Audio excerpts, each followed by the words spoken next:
Coucou, c'est Romaric Briand. Vous écoutez La Cellule, podcast critique des jeux de rôle. Vous pouvez me soutenir en souscrivant à mon Patreon ou bien soutenir mes invités en achetant leurs jeux. Bonne écoute.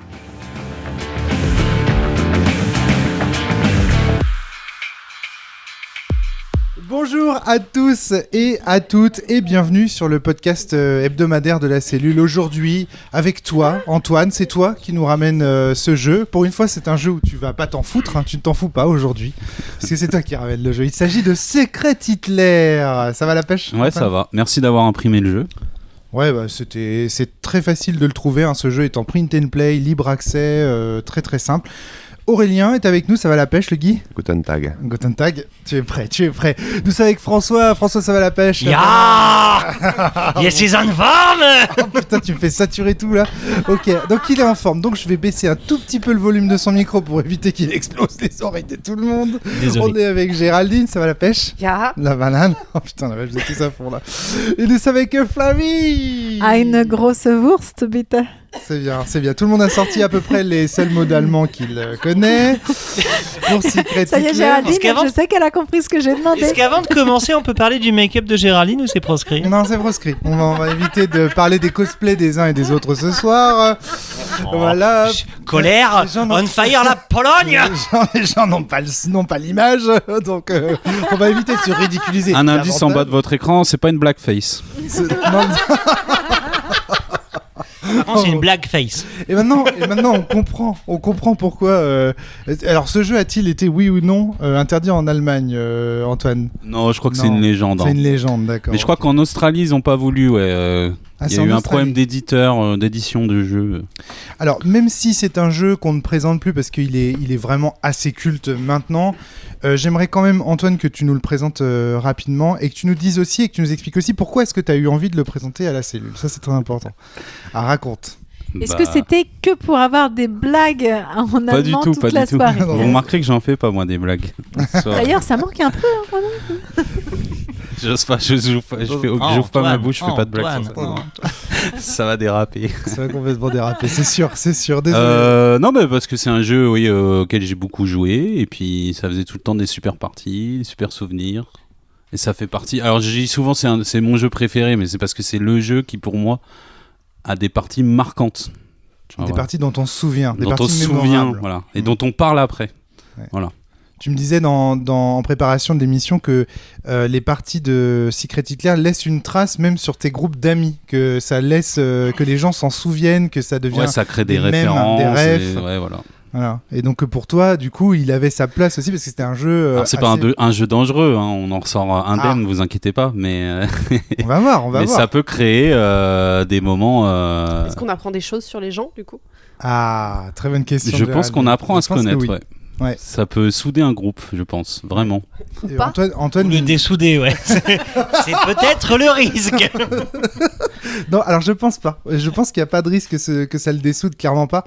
Mais c'est ce que tu disais, c'est que c'est un jeu qui renforce les liens entre les gens. Faut se faire confiance déjà quand on joue à ce jeu. Alors, au sens où faut être avec des gens avec qui on se sent bien, avec qui on est à l'aise, des gens qu'on connaît bien, des amis, etc. Oui, jouer avec des inconnus, ça peut être étrange, je pense.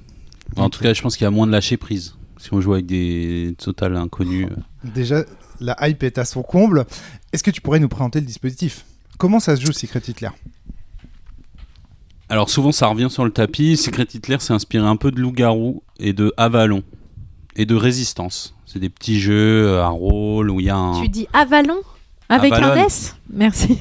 À quoi, avec un S? Parce que Avalon, pour moi, c'est avec un S. Hein. Est-ce que tu dis le Mustang ou le Mustang ? D'accord, ok, j'ai la ref. Encore une blague nazie, ça, non? Je rigole. Non. Je rigole. Je rigole. T'as vu quel film sur les nazis ? Je Si dérape, c'était dans les années rattrapez-moi, 70 et les gens étaient Le tout laissez nus ou, Antoine, j'aimerais qu'on se concentre sur le Pardon. dispositif. Alors, c'est un jeu, c'est assez simple. On est autour d'une table et on va jouer grosso merdo. C'est pas précisé, il n'y a pas de lore, mais on va jouer dans les années 30. Le but étant pour les libéraux d'empêcher Hitler de devenir chancelier. Voilà. Donc c'est un jeu à rôle, il y aura 2 rôles, des libéraux et des fascistes. Donc chacun d'entre nous sera amené à endosser un rôle, soit Voilà. le rôle de libéral, soit Des rôles cachés, hein. des rôles cachés qu'on va recevoir dans un petit courrier avec sa carte de partie et son rôle. Donc certains seront des libéraux. Donc il y en aura 3. On jouera à 6. Alors là, on est à 6, donc il y aura 4 libéraux et 2 fascistes. Ah, il y aura que 2 fascistes. Ouais, bah 3 c'est dur. Mais Ok. si on joue à partir de 7, on joue avec 3 fascistes. D'accord. Donc il y aura 2 fascistes et 4 libéraux. Ah. Donc chacun recevra une petite enveloppe avec son rôle. Est-ce qu'il est favorable à des idées libérales ou alors est-ce qu'il est favorable à des idées fascistes? Est-ce qu'il est fasciste? Est-ce qu'il la carte à son parti au parti fasciste? Sachant que parmi les fascistes, donc parmi les 2 fascistes qui seront autour de cette table, il y aura un qui sera Hitler. Et l'objectif est donc pour les libéraux d'empêcher Hitler d'arriver à un rôle très précis dans le Alors il y jeu, a qui est 2 le rôle façons de chancelier. gagner pour les fascistes. C'est donc j'explique rapidement. Sur le plateau de jeu, il y aura 2 pistes, 2 frises en fait. Une piste pour les libéraux, une piste pour les fascistes. Et sur ces pistes, on va poser des lois. On va voter des lois en fait, tour après tour.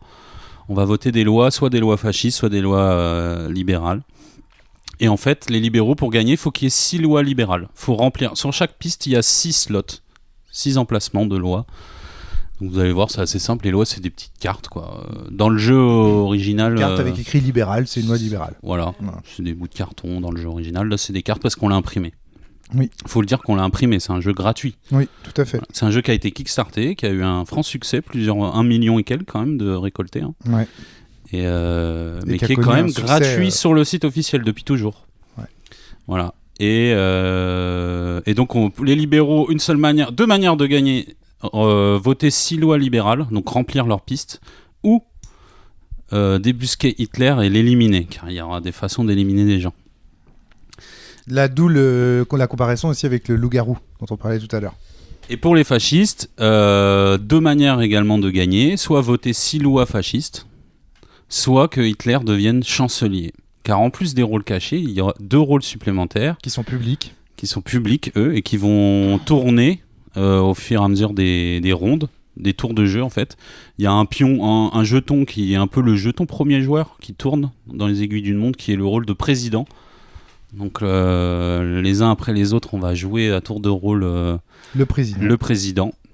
Et ce président, il a comme pour mission de tout seul proposer un gouvernement.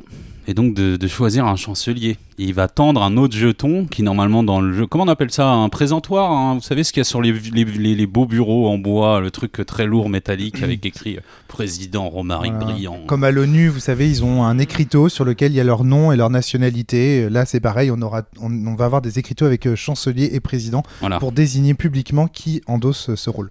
Et donc le président dit bah tiens Géraldine, tu veux bien être ma chancelière, c'est ok et tout. Bon bah je lui tends ce jeton, chancelier, l'écriteau ouais. chancelier. Et là on va passer un vote, ya ou nein.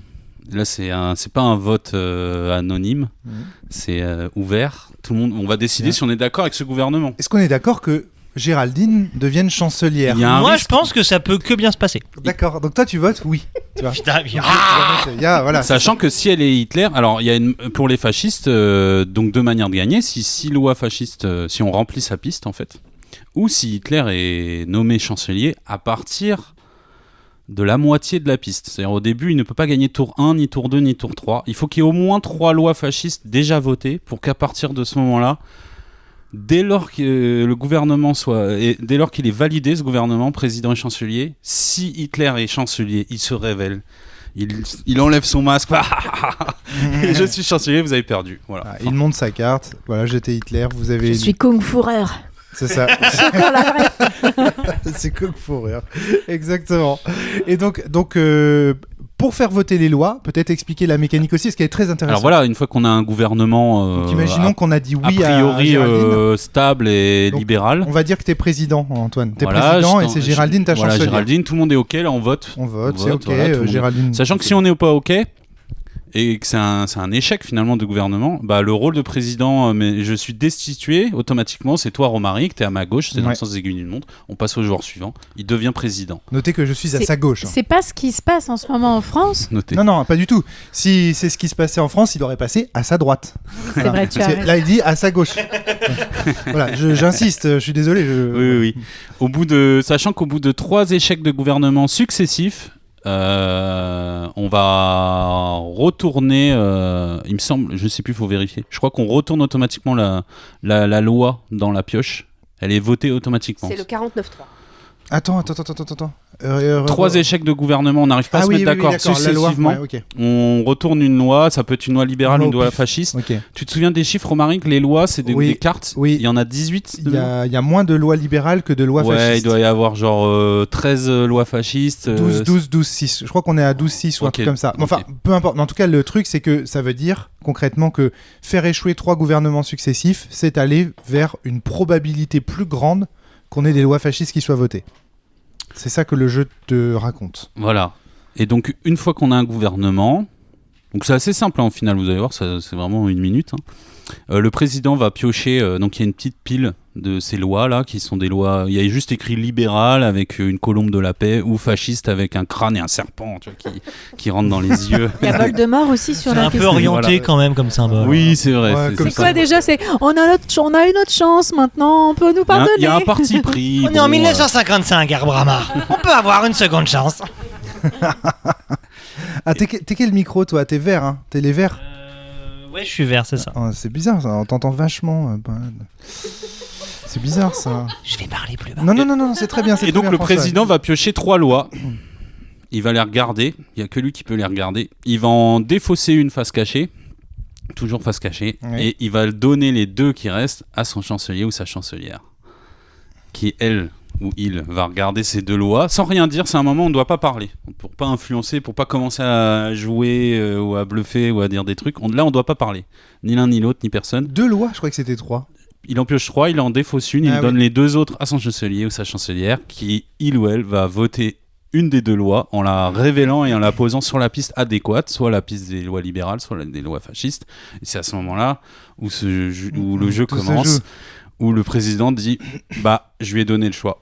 Elle est fasciste, Géraldine. Je lui ai donné une loi libérale et une loi fasciste. Et elle a mis une loi. Alors que si ça se trouve, moi je suis fasciste et je lui ai Voilà. pas donné le choix. Et c'est là en fait que tout se joue. Voilà. Donc alors, je précise qu'on va essayer de faire plusieurs parties de ce jeu consécutives parce que c'est important pour comprendre le propos du jeu. En fait, le propos du jeu, vous allez voir, c'est un jeu extrêmement simple, mais à mon avis, le propos il est très très profond et très malin. Mais pour être dans les bonnes conditions pour pouvoir bien comprendre ce propos, je pense qu'il faut faire plusieurs parties Au moins d'affilée. 3 parties, Combien je une pense. partie? C'est pas long. Ça peut durer entre 10 minutes à 30 minutes. Oh, Voilà, ça c'est va. vraiment pas long. un jeu Non, non. éclair en fait. Oui, Une heure et demie. Ça dépend, ça Ça dépend. devient- C'est un jeu de blabla. Un jeu éclair. Ah oui, je comprends autre chose. Ok. Éclair, pardon. J'avais un jeu Hitler. Donc voilà, j'avais compris ça. Techniquement, les tours, c'est quelques secondes, mais après, c'est un jeu de. Voilà, on va discuter, on va essayer de prêcher. Ok, Voilà. voilà. Et attends, juste un truc, c'est que sur la piste des lois libérales à remplir, il n'y a rien. C'est-à-dire, il n'y a aucun effet, tu vois, de voter des lois libérales. Mais voter des lois fascistes, au fur et à mesure, va débloquer des pouvoirs donnés au président, qui est de regarder la carte du parti de quelqu'un. Et là aussi, il peut mentir. Si le président est fasciste, il peut accuser quelqu'un qui est libéral. Voilà, j'ai vu sa carte, il est fasciste. Il peut assassiner quelqu'un. Il peut choisir l'ordre des cartes qui vont être piochées pour le prochain président. Il peut décider de donner le rôle de président à qui il veut. En sautant le tour, du coup, de donner par exemple à celui qui joue juste avant lui. Comme ça, il sera représident ensuite. Il n'a pas à J'entends attendre tes toute une commentaires. ronde. Qu'est-ce que tu disais hein ouais. Et t'as l'air d'être hypé là. Je sens que Géraldine elle est au Et taquet. tu m'étonnes. Voilà, je crois que j'ai tout dit. Il y a juste une chose que je vais rajouter, c'est quand on joue à 7, il y a 3 fascistes, donc 2 fascistes et Hitler, donc 3 en tout. Et comment ça se passe, c'est que tout le monde doit fermer les yeux. Tout le monde va mettre sa main au milieu au milieu du cercle qu'on va former, son poing fermé, quoi. Personne doit tricher, hein, évidemment, sinon il n'y a plus de jeu. Hein. Tout le monde ferme les yeux et le maître du jeu, donc là, en l'occurrence c'est moi, par exemple, je vais donner les règles et dire les fascistes, pas Hitler, hein, les fascistes ouvrent les yeux et se regardent. Voilà.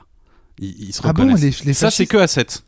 Et les fascistes ouvrent les yeux et maintenant, une fois que j'ai dit ok, vous êtes reconnus, Hitler met le pouce vers le haut, mais il a toujours les yeux fermés. Donc quand on joue à 3 D'où fascistes, le côté loup-garou, quoi. voilà, Hitler ne sait pas qui est ses équipiers fascistes, là, ses collaborateurs, mais les fascistes savent qui est Hitler. Et donc ils ont tout intérêt à le propulser chancelier. Ah ouais, donc... Ou à même se jeter sous le bus pour lui, quoi. Et là, par contre, sur une partie à 6, ça se passe comment, ouais. Alors, partie à 6, les deux fascistes, Hitler et son collègue, sauront l'un et l'autre qui... ils se reconnaissent. Forcément. Mais non, mais même, parce qu'à partir du moment où ils se regardent l'un et l'autre dans les yeux, il y en a un qui a le truc Hitler. Hitler doit pas ouvrir les yeux. Sauf quand on joue à 6 ou moins. Comment ça se passe ? Là, il ouvre les yeux.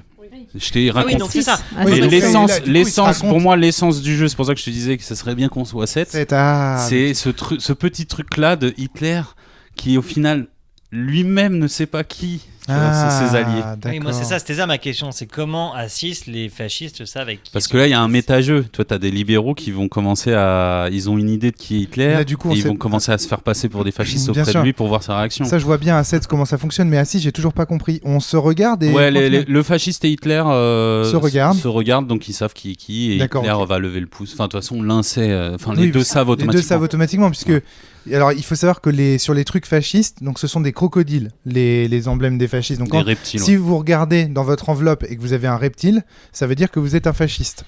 Si ce reptile, au-dessus, il y a écrit fasciste, vous êtes un fasciste. S'il y a écrit Hitler, c'est qu'en plus, vous êtes Hitler. Donc, quand les deux fascistes vont se regarder, celui qui a écrit que fasciste, il sait d'entrée de jeu que l'autre, il avait Hitler, quoi. Voilà, il y a toujours un Hitler, en fait. Voilà, ok, très clair. Tout est dit, hein. Ouais, très clair, ok. Ça va aller du coup de jouer à 6, Antoine ? Oui, ouais, ça va aller. À partir de 6, c'est bien. Alors on peut jouer de 5 à 10 au jeu. Voilà. Ok. Et il y a des variantes qui ont été créées. Il y a une grosse commu sur le jeu pour jouer jusqu'à 20.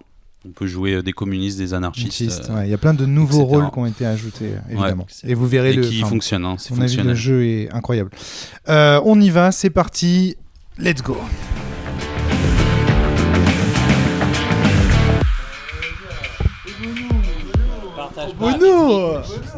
Oh Bono Fasciste de merde. Bon, fin des parties de Secret Hitler. Combien de parties on a fait en tout ? 4. Antoine... On en a fait 5 ? Non. Si, on en a fait 4 et après je dis bon on en fait une dernière. Ah ouais, c'était... On en a fait 5, ouais. Ah ouais, non, la première était très rapide.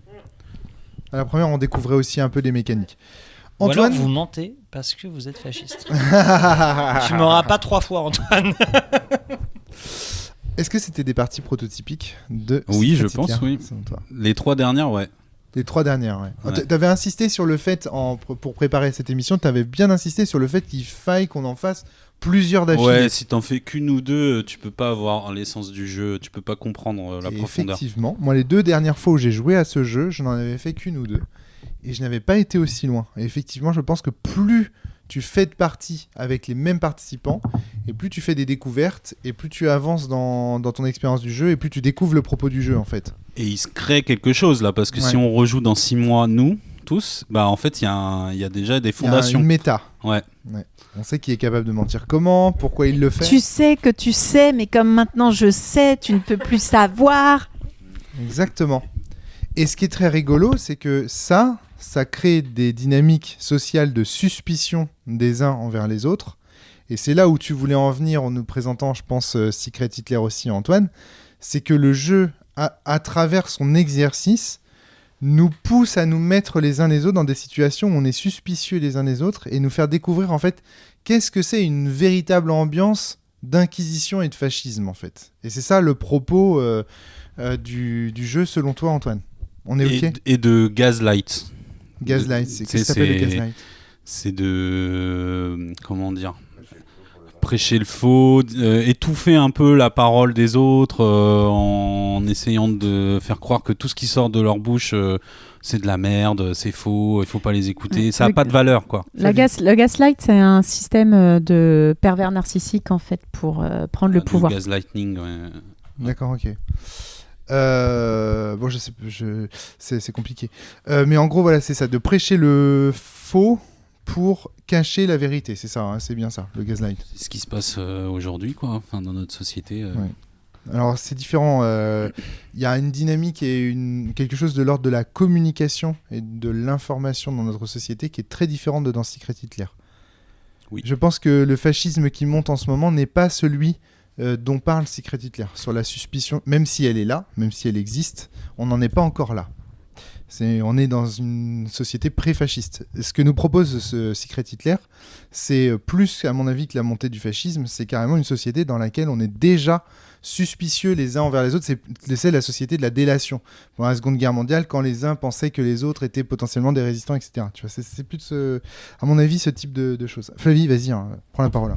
Alors, moi, je voudrais déjà voir, enfin, voilà, je voudrais expliquer ce que j'ai repéré corporellement que je trouve très intéressant en fait. La première partie, tout le monde est très détendu, ça papote beaucoup, ça rigole. Et au fur et à mesure de la partie, en fait, les épaules sont remontées. Tout le monde se met à être sur la table avec ses 2 coudes. Et là où certains papotaient pas mal et tout le monde devient très calme. Et au moment où on donne les enveloppes et où on a fini de regarder du coup le nom de notre nom, etc. Notre rôle. Ensuite, il y a les enveloppes de rôle. Hein. Ouais, les enveloppes de rôle. Ensuite, tout le monde se regarde, genre à la dernière partie, c'est simple, ça a démarré, il y avait plus un bruit et tout le monde se regardait, genre qui c'est ? C'est toi ? Moi je sais pas. Moi je sais. Et toi ? Voilà. Ça c'est typique de l'ambiance qui l'a fait dans le village. Qui a déposé les mains sur les parlements, qui a fait les croix, c'est un peu le truc de la Russie en ce moment, d'essayer de créer des situations qui font que les gens, entre les uns et les autres, ont des suspicions les uns envers les autres. Mais au-delà de ça, c'est surtout, au bout d'un certain nombre de parties, dès le début de la partie, là, quand on reçoit nos rôles, il y a cette notion de représentation. C'est-à-dire qu'on est conscient, on est beaucoup plus conscient là, à la 5e partie, de ce qu'on représente dès le début. Tu vois, la première partie, les 3 premiers tours, on s'en foutait complètement, quoi. On jouait, on validait les gouvernements. Alors que je pense qu'à la 4e ou 5e partie, qu'on soit libéral, hein, même quand on est libéral, on sait qu'on doit représenter quelque chose, parce que chacun de nos faits et gestes est surveillé, et ça peut nous retomber dessus, et on peut faire capoter la game complètement à cause d'une mauvaise interprétation d'un de nos faits et gestes, d'une parole. D'une accusation infondée. Voilà, si quelqu'un qui accuse en permanence toujours la même personne, alors qu'en fait les deux sont libéraux, ça peut faire perdre la partie. Aux libéraux. Ce qui s'est passé sur la dernière. Aux libéraux. Attends, précisez bien, ça peut faire perdre la partie à qui ? Tu vois, là, tu vois, libéraux. Voilà, c'est ça. Ouais. Si 2 libéraux s'accusent entre eux mutuellement, ne cessent de s'accuser l'un l'autre, ça aide les fascistes. Voilà, très intéressant. C'est ce qui s'est passé à la dernière partie avec moi et Flavie. On s'est accusés pendant 20 minutes et on était dans le même camp. C'est intéressant, ça, je trouve. Ça dit quelque chose, tu vois, de ce type de dynamique. Enfin, il y a plein. Alors, déjà, ce qu'il faut dire aux auditeurs et aux auditrices, c'est que c'est très compliqué à débriefer, en fait, comme jeu. Il y a plein de choses, il y a plein de niveaux de lecture, il y a les mensonges, il y a machin. D'abord, est-ce que vous avez eu la sensation, les uns les autres, de gagner ? Qui pense avoir gagné ? Qui pense avoir perdu ? François. Moi, il y a des parties où j'estime avoir gagné. Voilà, quand j'ai le rôle de fasciste et qu'à la fin du jeu, de la partie, les fascistes ont gagné. T'as la sensation d'avoir gagné. Ouais, par contre, à l'inverse, quand je perds, tu pas t'en la fous. sensation d'avoir perdu dans le sens où la partie était tellement marrante ça, et c'est sympa intéressant. qu'il n'y a pas cette aigreur de dire j'ai encore perdu pour la 4e fois de la soirée. Le Guy. On s'en fiche un peu. Le Guy, est-ce que moi, je me suis amusé et puis j'ai eu l'impression d'être un peu comme Daesh avec la sécurité de l'emploi, donc j'ai kiffé. Mais est-ce que tu as eu la sensation de gagner à un moment donné ? J'ai pas eu la sensation de gagner, mais j'ai plutôt eu la sensation de trouver... de faire perdre le fascisme, peut-être. Pas de faire perdre le fascisme, mais on en parlait tout à l'heure, là, je me posais la question si des gens qui ont vraiment ces convictions-là actuellement, aujourd'hui, non pas dans le jeu, mais IRL, est-ce qu'ils seraient capables de jouer à ça ou est-ce qu'ils n'ont pas assez de second degré pour pouvoir se projeter là-dedans ? Du coup, ça c'est une question à se poser, mais qui est un peu méta. Il faudrait qu'on ait avec nous des gens quelqu'un de fasciste. Bon, tu prends la parole du coup. Je le savais. C'est toi, Secret Hitler. Alors, j'ai été 3 fois Hitler quand même. Hein. Toi, t'as eu vraiment la sensation de gagner, je pense, Géraldine, pour le coup. Ouais. Voilà, et 3 fois de suite, puisque t'as été 3 fois Hitler, et 3 qu'en fois tant qu'Hitler, t'as gagné systématiquement, on est d'accord ? Ouais. Et d'ailleurs, à la fin, on a dit, Géraldine, trop forte, le droit de se vanter va à Géraldine. S'il y a un brin de ludisme dans Secret Hitler, on l'a ressenti quand on est Hitler et qu'on gagne, on a une sensation de gagner. Quand les filles étaient fascistes, enfin, quand les filles étaient Hitler, on a gagné à chaque fois. Vous êtes nuls. T'es mauvais, Jack. T'es mauvais. Non, mais c'est vrai. C'est à chaque fois qu'on a été Hitler, on a surgagné. Donc toi, t'as eu la sensation de gagner. Mais grave. Et à la fin, t'as une sensation de supériorité. Intéressant. T'as une sensation de supériorité sur nous puisque tu nous dis qu'on est nuls. Alors, en plus, qui était l'autre personne qui a été Hitler à part Géraldine et moi François. Moi, la première partie. Ouais. Et t'as eu la sensation de gagner? T'as été élu chancelier ou pas? Ils ont perdu. Super nul, donc. Voilà, la première partie, on a perdu avec Aurélien, donc à partir de là. Je trouve intéressant. Les libéraux ont-ils gagné à un moment donné? Alors moi, les 3 dernières parties, est-ce que les libéraux ont gagné? Je crois pas. Hein. Mais parce qu'il faut dire qu'il y a eu un bug. On s'est rendu compte à la fin de la deuxième partie qu'il manquait 4 cartes. On avait imprimé le jeu et il manquait effectivement 4 cartes de loi fasciste. Petit aparté, il n'y a pas de texte de loi sur les cartes. C'est un token loi. Il n'y a rien d'écrit dessus. Donc, en gros, c'est. Donc, imaginez des pions. Les rouges, c'est des pions fascistes. Et bleus, c'est des pions libérales. Quand le chancelier, en fait, quand le président pioche 3 cartes, il prend des pions de certaines couleurs. Évidemment, personne ne sait de quelle couleur sont ces pions. Si c'est 3 rouges, 3 bleus, 2 bleus, 1 rouge, 2 rouges, 1 bleu, personne ne le sait. Et il va donner à son chancelier, parmi ces couleurs, 2 pions de couleurs soit identiques, soit différentes, c'est lui qui choisit. S'il donne évidemment à son chancelier 2 pions rouges, c'est-à-dire 2 lois fascistes, le chancelier n'a d'autre choix que de faire passer une loi fasciste. Et donc le fascisme augmente. Le fascisme a besoin de 6 cases pour arriver au bout de sa course, ou de l'accession au pouvoir d'Hitler lorsqu'il est à la moitié de sa course. Les libéraux, eux, ont besoin de 5 pions bleus placés sur le plateau à la fin. Donc 5 lois libérales passées, pour être tout à fait clair. Donc le président, quand il pioche 3 pions rouges, il n'a d'autre choix que de donner à son chancelier 2 pions rouges, ce qui rend le chancelier suspicieux. Il se dit, attends, mon président, il me donne 2 pions rouges. Alors, soit il avait que des pions rouges et donc il n'avait pas le choix que de faire passer une loi fasciste, soit il en a fait exprès, il m'a donné des lois fascistes pour m'obliger à me faire passer une loi fasciste. Et puis enfin, s'il est fasciste et que le chancelier lui passe une loi bleue et une loi rouge, il peut aussi faire passer la loi rouge et dire mais tu m'avais donné 2 rouges, et l'autre dire mais non, je t'ai fait une bleue. Et là, c'est parole contre parole. Et c'est là que le jeu devient très intéressant. Quand on commence à s'accuser mutuellement de mentir, on l'a fait plein de fois. Exactement. Antoine l'a fait beaucoup la première partie sans que nous on le fasse trop, j'ai l'impression. Ouais. Et ça s'est vraiment débridé au bout de la deuxième. Et c'est là que ça devient vraiment drôle parce que on commence à avoir des accusations dans tous les sens de mais non, c'est toi le fasciste, mais non, c'est pas moi. Voilà. Et parole contre parole. Et ça ressemble à un joyeux bordel au bout d'un moment. Voilà. Qui est très rigolo et très compliqué à suivre par contre. Et à aucun moment, comme les informations sont partagées, la parole peut être prouvée. On peut prouver que une parole dite est vraie. Ça, c'est très important dans la montée du fascisme. C'est vrai. Il n'y a pas d'informations fiables. Il n'y a que des opinions. Notez bien ça. Et le jeu switch à partir du moment où il y a 3 lois fascistes de poser. Parce que du coup, là, si on nomme le chancelier, Hitler chancelier, du coup, la partie est finie. Enfin, les fascistes ont gagné. Et là, je trouve qu'il y a vraiment un switch où là, du coup, tout le monde s'accuse, enfin, on fait vraiment non, mais non, faut pas le voter lui parce que c'est sûr, c'est Hitler. Et je trouve que c'est vraiment là que la partie. C'est vrai qu'il y a 2 phases dans le jeu. Ouais. La première, c'est plutôt cool. On regarde, on commence à voir, on tâte un peu le terrain, les jabs. Là, ça passe. Les gouvernements passent sans trop de problèmes. Et à partir du moment où il y a 3 cartes fascistes qui tombent, là, on se pose vraiment. Et là, on commence à se dire, là, si on élit effectivement Hitler chancelier, on prend. En fait, en gros, nos choix comportent des risques à partir de ce moment-là, alors qu'avant, un peu moins. Et vous voyez, il y a quand même. Vas-y, Flavie, je t'en prie. Là, je trouve que ce qui est intéressant, en fait, aussi, c'est que au fur et à mesure, en fait, on développe du skill. Oui. C'est-à-dire qu'au fur et à mesure, en fait, on comprend que tout ce qui est sur la table et toutes les mini-règles peuvent être utilisées pour mentir et pour faire valider certaines idées, certains choix. Et ça, j'ai trouvé ça vertigineux, en fait, le fait que tout peut être utilisé. Comment tu poses tes cartes, comment tu regardes. Et François aussi, à un moment, il utilise une règle comme quoi tu peux aller demander à quelqu'un à un moment dans le jeu de voir sa carte, parce que tu es président, donc tu peux demander d'aller voir la carte à un moment. Et donc, il me regarde, et on va à côté à toute bonne foi. Ah, c'est cool, t'es libéral, c'est chouette. Ah, je me demande qui est le fasciste. Et quand on revient, il fait ah putain, Flavie, elle est fasciste. Je suis là, what? Et là, j'étais là, ok, tout peut donc être utilisé, je vais te pourrir.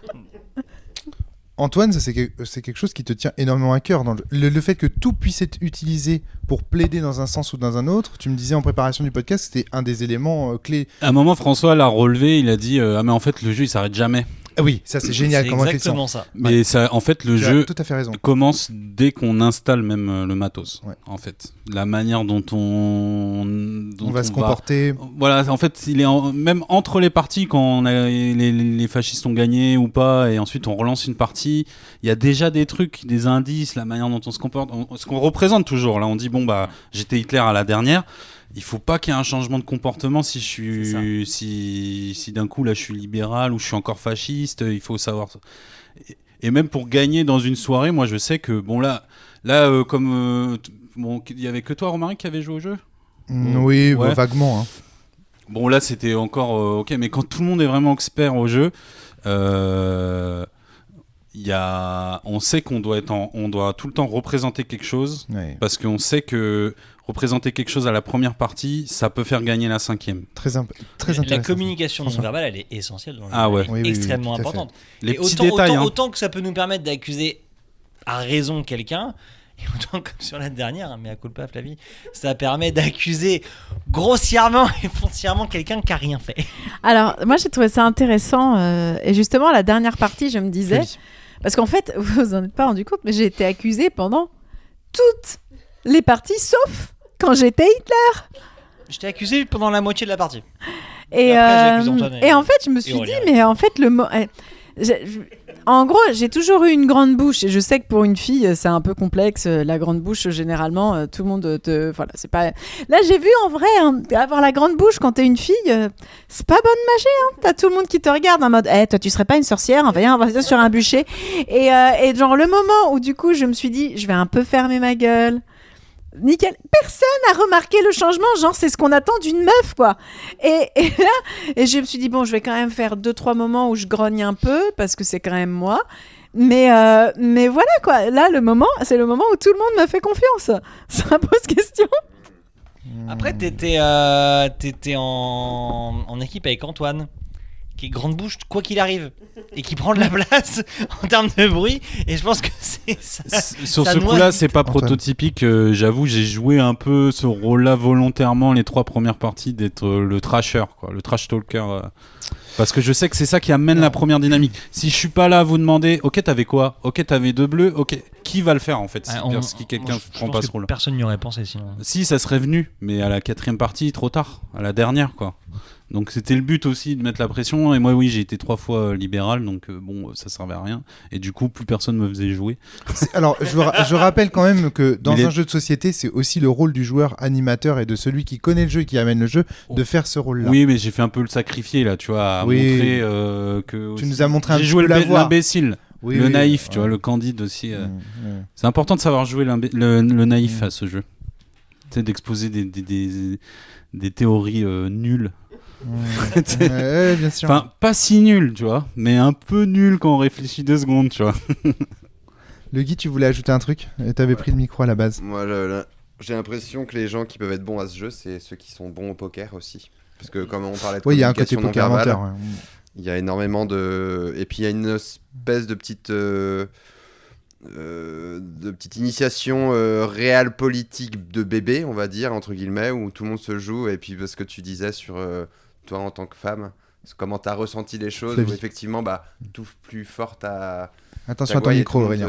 Comment ? Attention à ton micro. Okay, il faut pas que tu t'éloignes de trop, sinon je t'entends à l'autre bout de la pièce. Sinon je peux chanter. Oui, chante s'il te plaît.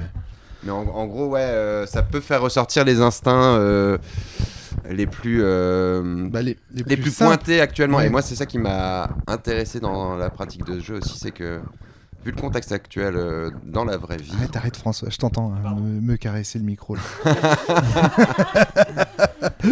parce que vu le contexte dans la vraie vie actuellement, je trouve que ce jeu est assez intéressant. Parce que moi, c'est génial. J'ai voulu dire un loup-garou sous stéroïde au début, avant même qu'on lance ce truc. Ouais. Mais il y a quelque chose, effectivement, ce que vous avez amené est beaucoup plus pertinent. Bah, en fait, et on peut ressortir. Et moi, je serais curieux de jouer avec des gens qui savent bien jouer au poker à ce jeu-là. Ou d'autres gens qui soient, par exemple, de l'autre bord politique dont je ne fais pas partie. Et je serais très curieux de voir comment ça pourrait aller. Ou pas, je ne sais pas. Après, ça rejoint d'autres choses. Alors, Flavie, puis Antoine. Flavie d'abord. Moi, il y a un truc aussi que je trouve très drôle. Et je pense que c'est pour ça qu'il faut jouer avec des gens, à mon avis, que tu connais. Parce qu'en fait, au fur et à mesure, il y a des attaques à dominem qui pop. et c'est juste. Et quand on est potes, on s'en fout, on rigole parce qu'on sait très bien que on se connaît et qu'on s'en fout. Mais les attaques à dominem qui pop, j'ai trouvé ça génial. Non mais toi je te connais, tu commences à faire ça avec ton œil. Je vois bien. C'est comme ça. Maintenant je me saurais, c'est comme ça que tu mens. Ça a marché quand j'ai accusé Géraldine. Non, ça a marché. Et il y en avait plein. À un moment, c'était des attaques sur Antoine, c'était gratos. Ouais, c'est marrant ça. Et avec Romaric, à un moment, il y a les Antoine. Il était tout calme au bout de la table pendant toute la soirée. C'était là, non, c'est lui. Pourquoi ? Parce que je le sens. Ça peut être que lui. Et Aurélien qui me faisait des cœurs. Je disais, Aurélien, il fait des cœurs, mais il est beaucoup trop gentil. C'est lui. Après, ça joue sur les préjugés au final. Donc il y a une logique. Oui, à fond. Dans une logique fasciste, t'aimes pas des gens parce qu'ils sont ce qu'ils sont sans vraie raison. Donc là, sur un préjugé nul, genre, mais sa mèche elle est à gauche de l'oreille, c'est pas normal. C'est toi. Mais ce qui est génial, c'est que comme on est potes, à aucun moment on a mal pris les attaques à dominem. Ouais, bah oui. Alors que tu joues avec des gens susceptibles à ce jeu, tu marches un petit peu là, j'ai sur une tes liste œufs. de gens avec qui je veux jouer maintenant. 30 secondes, la table est vol. Tu crois, Antoine, tu voulais prendre la parole avant que... Bah, c'était un peu en rapport avec ça. C'était sur le contrat social, quoi, au départ, que j'ai fait à demi-mot, parce que je pensais qu'il n'y avait pas besoin. Mais justement, je pense que c'est important de préciser toujours au début des parties de Secret Hitler qu'on peut y aller, quoi. Tu vois, tu l'as dit. Moi, j'ai aucune. Je vais attaquer Flavie et tu vois, si elle se dit c'est parce que je suis une fille, mais je m'en fous. On est dans le jeu et je vais jurer, voilà, sur des trucs que je meurs sur place si je suis un fasciste, Romaric.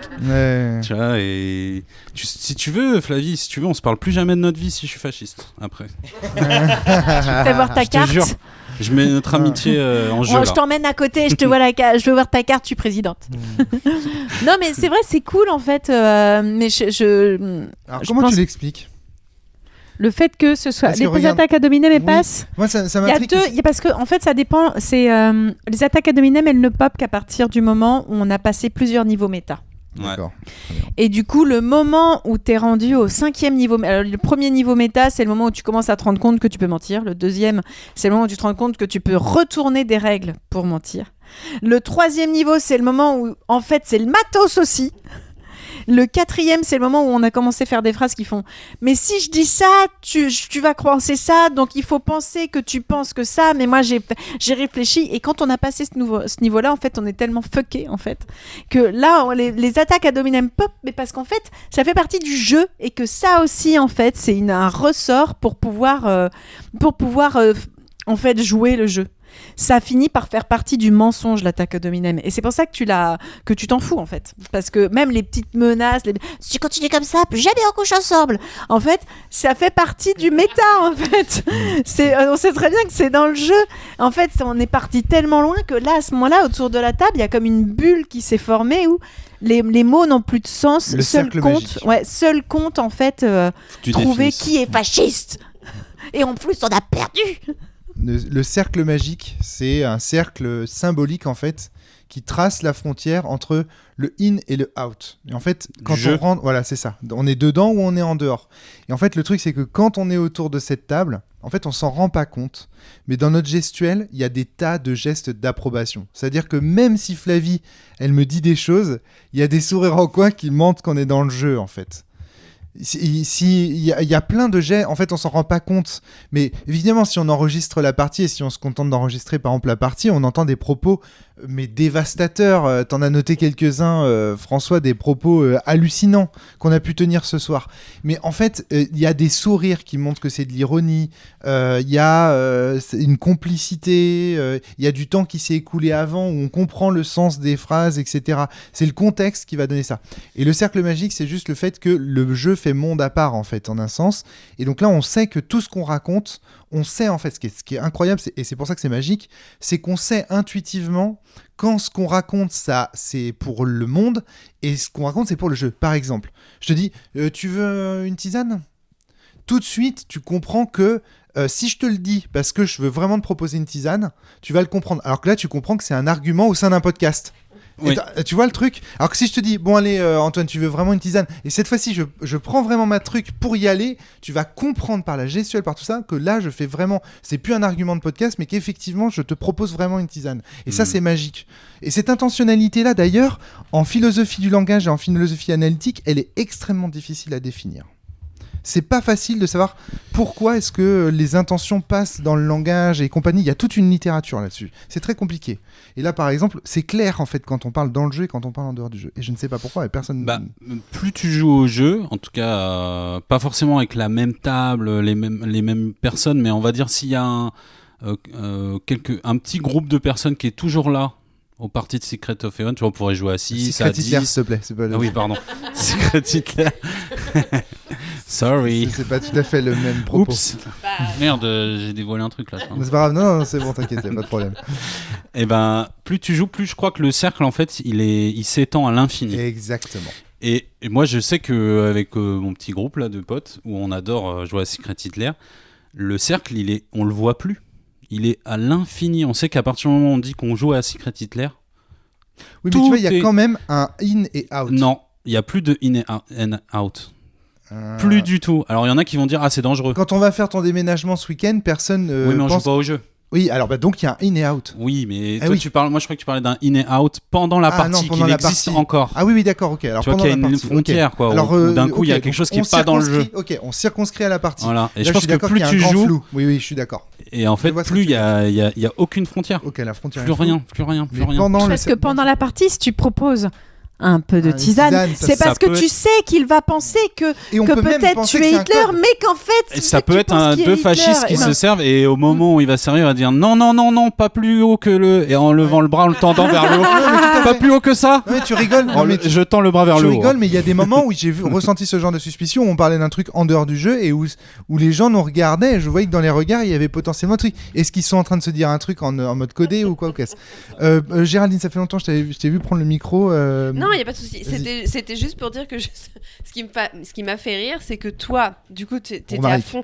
Ouais, non, Flavie, quand elle fait ça, elle ment et tout. Non, mais c'est sûr, du coup, elle est fâchée. Alors qu'en fait, pas du tout pour le coup sur cette partie-là. Et je me suis dit, ouais, c'est intéressant. Tiens, Romaric, quand tu dis ça, t'es in ou out ? Non, mais c'est intéressant. Non. J'étais out. Ok. C'est-à-dire que vraiment, je pensais proférer. Alors, et ça, c'est pas bon pour le jeu, je pense. Un truc. Pour les libéraux, c'est pas bon d'avoir. Il faut que je dise un truc tout de suite. Je pensais le dire pour la fin du podcast, mais il faut que je dise un truc tout de suite. Il y a un moment donné dans la partie où j'ai été choqué, où j'étais complètement en état de choc. C'est-à-dire que j'ai découvert des aspects de Flavie que je ne connaissais pas. Vas-y. Et en fait, il y a un moment donné où effectivement, t'as tellement bien menti. Non, mais je te jure. Non, alors, mais je pense que. Attendez, c'est très sérieux ce que je dis là parce que je pense que c'est l'origine d'une autre partie que m'a raconté Antoine sur Antoine Cardon. La partie que tu as eue avec Antoine Cardon où il t'a dit je pense. Non, mais c'est très. Non, mais si. Attends. Il faut qu'on parle de ça. Il y a un moment donné où Flavie, elle a tellement bien menti que moi ça m'a choqué. C'est-à-dire qu'à un moment donné, je me suis dit si elle ment aussi bien. Mais quand est-ce qu'elle m'a menti autrement ? C'est comme ce que tu racontes dans Trip to Sky sur l'oniromancie. Quelqu'un qui fait un acte gravissime dans un rêve, tu te réveilles. Et ça a un impact sur sur comment tu vois la personne. Exactement. Et en fait, tout à l'heure, je me suis un peu écarté. J'ai été réfléchir à ça. J'étais pas bien, mais vraiment pas bien. Je me suis posé des questions en fait.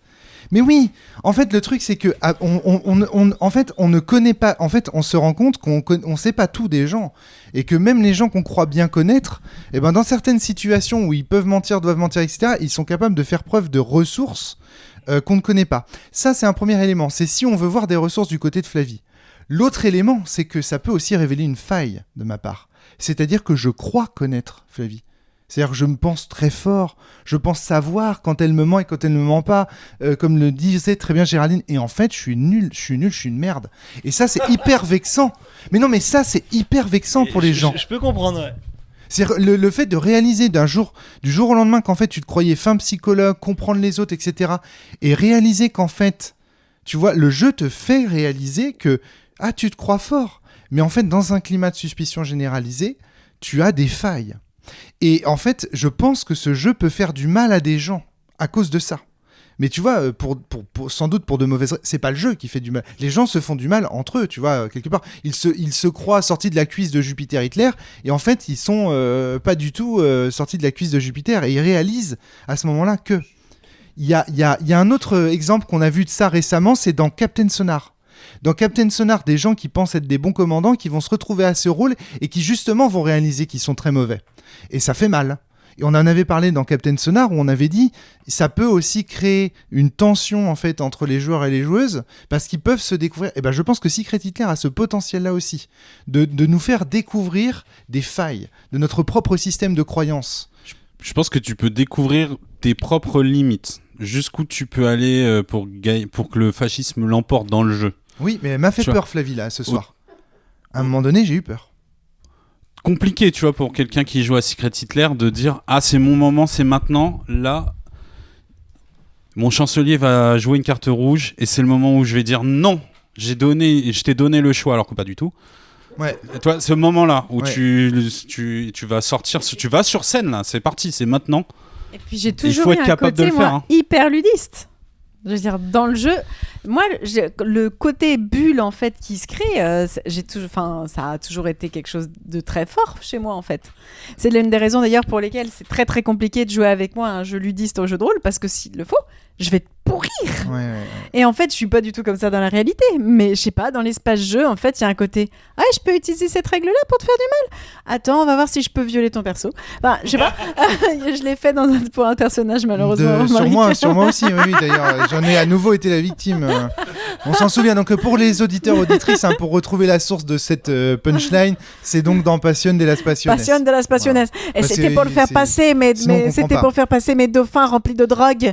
Voilà, donc vous pouvez découvrir le podcast, aller voir le podcast sur Passion de las Passiones et vous comprendrez ce que vient de dire Flavie. Donc je suis ludiste, mais pas seulement, je suis aussi simulationniste. Mais souviens-toi, dans Passion de las Passiones, j'avais fait la réflexion, j'avais dit putain, je découvre que t'es capable d'aller jusque là, tu vois. Mais dans un système de jeu, oui, on s'en fout, c'est pas grave. Non, mais tu vois, mais c'est la différence entre savoir, tu sais, depuis que je suis toute petite, un des premiers trucs en fait qui a été noté par les gens en fait qui me connaissaient, c'était que je faisais très très bien la différence entre la fiction et la réalité. Et en fait, ça se retrouve quand je joue. C'est pas la réalité en fait. Et tu vois, moi moins. C'est pour ça que moi c'est plus flou, tu vois, le truc de quand on est dedans ou dehors. Moi le cercle magique il est flou. C'est aussi pour ça que je suis l'auteur de Sens, Antoine. On en parlait en préparation du podcast, mais il y a aussi ça. C'est que moi c'est pour ça aussi, c'est flou chez moi. Donc ce genre de jeu en fait il peut me trigger en fait des trucs. Le Guy, vas-y. Moi je suis totalement d'accord avec ce que tu dis, mais en tout cas ce que je vois c'est si ce jeu était aussi bankable que Loup-Garou et qu'on en parlait beaucoup plus.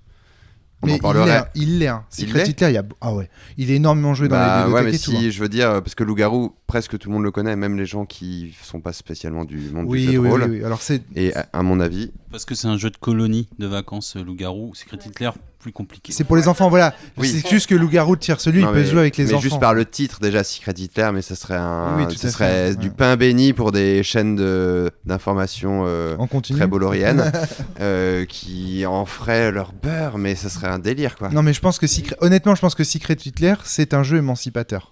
Mais je vois le danger que tu pointes du doigt aussi. C'est un danger psychologique. On se met en danger psychologiquement. Oui, tu vois. Mais c'est juste qu'on apprend des choses les uns sur les autres et qu'on découvre ses failles. Mais ça, pour moi, un jeu bouleversant, c'est pas un jeu qui nous met en danger. C'est un jeu qui nous. Waouh. Tu vois, je me suis ressorti du truc, j'ai fait. Waouh, j'ai découvert quelque chose sur Flavie et j'ai découvert aussi quelque chose sur moi. Je me suis dit putain, en fait, j'ai une faille. C'est-à-dire que je crois connaître les gens, je crois être capable de voir quand ils mentent et ils ne mentent pas. Et en fait, non, je suis pas capable. Donc quelque part, le jeu m'a émancipé parce que j'ai ébiffé une croyance fausse que j'avais à mon sujet. Tu vois la différence, le Guy? C'est pas dangereux, on s'est pas mis en danger ce soir, franchement. Ah bah non, tout le monde était tous très en sécurité, il y avait aucun problème. Mais tu vois, quelque part, c'est ça, il faut bien... ça reste un jeu, quoi. C'est comme d'habitude, hein. C'est juste, il faut faire la... Eh ben, ouais, mais il va un peu plus loin, celui-là, quand même. Oui, c'est sûr. Et c'est vrai que maintenant, on peut plus faire... De toute façon, on peut plus rien dire. Il y a un côté... T'es con. Il a reçu un coup sur la tête en disant... parce qu'il avait dit quelque chose, justement, qu'il avait le droit de dire. Alors, vas-y, Antoine, tu voulais ajouter quelque chose ? Non, mais sur ce côté... Ouais, vas-y, enchaîne, vas-y. Je pense que l'objectif d'un jeu, d'une création fictionnelle ou quoi ou qu'est-ce, c'est de nous donner l'occasion de envisager dans une fiction ou dans un espace sécurisé, un film d'horreur, une fiction, une situation qui pourrait être gravissime. Et que c'est ça qu'on appelle, en fait, jouer des choses dramatiques dans un jeu, tant qu'on est en sécurité, tant qu'on a la ceinture, c'est bien pour la vie de tous les jours, c'est émancipateur. Parce que... C'est émancipateur et moi je trouve ça exorcisant. Là, je trouve la situation actuelle... anxiogène du monde de la novlangue, de la post-vérité est assez anxiogène pour beaucoup de monde, surtout pour des gens assez sensibles comme font partie beaucoup de communautés artistiques et créatrices, et pas que, hein. Mais effectivement, ouais, ça permet un peu d'exorciser un peu tous ces démons qui sont pas loin de nos portes d'entrée, hein. Ça permet dans un jeu de vivre une expérience qui peut être proche d'expériences qu'on peut vivre dans un système encore une fois de délation, pas forcément, c'est le genre de choses qu'on vit dans des états autoritaires évidemment et totalitaires, mais voilà, ça nous donne un exemple de ça et ça nous permet de voir plein de choses. Et là moi j'ai noté plein de choses en fait, sur des vraies conclusions qu'on peut tirer sur le réel. Et c'est ça que je trouve fascinant, mais dans un espace sécurisé, un espace safe. Et donc il n'y a rien de dangereux là-dedans, au contraire, c'est très émancipateur, parce que ça nous permet de voir justement les mécaniques à l'œuvre, de les déconstruire dans un espace sécurisé encore une fois, et le jour où on les voit apparaître dans des espaces où on se sent moins en sécurité, de pouvoir éventuellement les désamorcer et de pouvoir dire attention. Voilà, c'est ça qui est intéressant. C'est le rôle de la fiction. C'est d'ailleurs pour ça que c'est important de lire des contes aux enfants, de pas édulcorer toutes les histoires qu'on leur donne, parce qu'en fait, ça leur permet de se demander ce qu'ils feraient s'ils étaient confrontés à ça et de les préparer. Évidemment, vous n'allez pas montrer ça à un enfant de 2 ans, mais l'idée, c'est qui me choque beaucoup, moi, c'est de voir énormément de parents ne plus lire aucun texte traditionnel aux enfants sous prétexte que oh mon Dieu, pauvre poupon, il va pas s'en remettre. Si, il va s'en remettre, il va se poser des questions et ça va être hyper intéressant pour lui en fait. Et en fait, c'est vous qui avez peur. Et là, en fait, ce type de jeu, en fait, puis le principe de la fiction, c'est justement de pouvoir s'y confronter enfin, il y a un système même de catharsis là-dedans, en fait. Pour peu qu'on soit capable de comprendre le sens des images, etc. C'est-à-dire qu'il y a quand même un âge où on est d'accord. On va pas lire les textes les plus traditionnels possibles aux enfants de 3-4 ans. On commence par la version édulcorée du petit chaperon rouge, et quand ils sont en CM2, au fur et à mesure, on leur met des versions de moins en moins édulcorée, et puis en CM2 on peut réfléchir à ce qui se passe avec la vraie petit chaperon rouge et au fait que le loup c'est un bûcheron, hein. Il y a un accompagnement en fait à faire évidemment dans ces jeux, dans ces activités. Bon, moi j'ai mille et un trucs à dire, je sais pas si vous voulez prendre la parole. Déjà, comment vous expliquez le fait qu'on ne gagne qu'en étant fasciste dans ce jeu ? Parce qu'en fait, les libéraux qui gagnent, franchement, ça fait ni chaud ni froid. Parce que je pense que le but quand t'es libéral, c'est de pas perdre. Exactement. C'est pas de gagner. Mais vous trouvez pas que déjà... Non, le but quand t'es libéral, c'est de débusquer Hitler. Oui, mais pas de voter. Oui, mais est-ce que tu obtiens le droit de te vanter d'avoir abattu Hitler une balle dans la tête, Antoine ? Mais je pense que tu te vantes pas, même quand t'es fasciste. Tu rigoles ou quoi ? Moi, je vois pas le côté ludiste du jeu, genre ouais, on a gagné. On s'est levé, Antoine, quand on était fascistes tous les deux, que j'étais Hitler, on s'est levé en se tapant dans les mains. À quel moment c'est un rituel. À un moment, les libéraux étaient là. Wouh ! On a gagné ! Non, parce qu'en fait, la démocratie, c'est tout simple. Mais c'est en fait ce que tu défends. Mais ça peut arriver, hein. Je te le dis. Il y a des partis où quand les libéraux gagnent, t'inquiète pas qu'ils ont traqué les fascistes. Quand ils y arrivent, tu vois, il y a un vrai côté au bout du bout, ils arrivent à se faire confiance. c'est très gratifiant quoi de gagner. Je pense que si on avait réussi à justement avec le coup de feu à tuer Hitler, on n'a jamais réussi à faire ça. Mais si on avait réussi, on a tué que des libéraux. C'est ça. Mais je pense que là justement les libéraux auraient eu ce mouvement de moi j'en suis pas certain et je pense pas. Et pour une raison très simple, c'est que le jeu nous pousse à gagner en abattant quelqu'un d'une balle dans la tête. C'est pas non plus. Et c'est pas non plus très glorieux. Donc ça, c'est un premier élément. Deuxième élément... D'ailleurs, petite remarque à ce sujet, c'est qu'à un moment, en fait, j'avais l'occasion de tuer quelqu'un en tant que président en donnant une carte fasciste à quelqu'un. Faut expliquer un petit peu, non, la mécanique là pour tuer quelqu'un. Antoine explique et puis après Flavie reprend son explication. Donc en gros, sur la frise des fascistes, il y a 6 lois fascistes à poser pour remporter la partie, mais sur le 4e emplacement... Sur le 4e et 5e emplacement, dès qu'une loi fasciste est votée, le président a le droit de tuer quelqu'un sur le champ. Sur le champ. Alors, ce qu'il faut savoir, donc, on vous rappelle, donc il y a une progression du fascisme qui est des petits pions rouges, des lois fascistes qu'on met sur le truc. 2 pions rouges. Le premier pion rouge ne donne lieu à aucune autorité de la part du président. Le deuxième pion rouge non plus. Le 3e pion rouge donne une autorité. Le président a le droit d'aller regarder la carte de parti d'un des joueurs. Donc il peut découvrir s'il est libéral ou s'il est fasciste. Mais s'il voit qu'il est fasciste, ça ne lui dit pas encore s'il est Hitler ou pas. 3e truc, donc regardez la carte de parti. 4e truc, on commence à avoir le droit d'abattre quelqu'un. Et 5e truc, on a le droit d'abattre une 2e personne quand on est président. Et la 6e, c'est quoi ? C'est la victoire des fascistes. On en reparlera. Flavie. Ouais, à ce moment-là, du coup, de la partie, j'ai le choix. Il y a quelqu'un, je suis persuadée qu'il est Hitler. Mais je me suis retrouvée incapable de tuer quelqu'un. Donc je me suis arrangée pour filer 2 cartes libérales deux textes de loi libérale à Antoine. J'étais incapable de faire abattre quelqu'un. Voilà, pour la petite histoire. Dans cette partie-là, moi j'étais fasciste. Oui. Et je savais que toi, tu m'avais accusé une première fois, Flavie, mais en soum-soum, quoi, vite fait, de loin. N'oubliez pas qu'on est en podcast. Mais je sens qu'elle est sur mes... Dites bien oui, pardon. Flavie, elle est sur mes côtes. Je le sens. Ouais. C'est pour ça, d'ailleurs, Géraldine, que je vais pas proposer comme chancelière parce que je vais vendre la mèche si je fais ça. Et juste avant que tu nommes, qu'on vote en fait pour le gouvernement que tu proposes, Flavie, je rappelle à tout le monde, attendez, venez on discute. Flavie, tu vas tuer qui si tu sais, je veux ça en fait c'est pour foutre la merde. Moi je suis fasciste à chaque fois que j'ai proposé ces idées-là, c'est que quand j'ai joué le fasciste les 2 dernières parties. Avant j'ai jamais. Parce que parler de la mort de quelqu'un, voilà, c'est forcément mettre la merde. De dire ok, et en fait le but c'est de mettre la pression, très intéressant. De dire ok, tu vas prendre la responsabilité. Ok, discutons-en. Pourquoi? Excellent. Pourquoi est-ce que tu te trompes, tu vois? Et là, le but après, c'est de foutre le sbeul. Le moment où je me suis dit je peux pas tuer quelqu'un, et donc je me suis dit il faut que je lui donne 2 cartes en pensant à toi, Antoine. Et je me suis dit je lui fais toujours pas confiance. Je ne cours pas le risque qu'ils me mettent une loi fasciste. C'est pour ça aussi que j'ai donné... C'est pour ça que tu as donné 2 bleus. J'ai donné 2 bleus pour être sûr qu'ils mettent un truc libéral et qu'ils nous foutent pas la merde. Mais si je mets une loi fasciste, tu peux m'abattre sur le champ. Pour autant. Non, parce que c'était hors de question. Si tu avais mis un bleu et un rouge, tu pouvais l'abattre sur le champ si... Ouais, mais j'avais pas envie de tuer. Par contre, tu vois, si moi...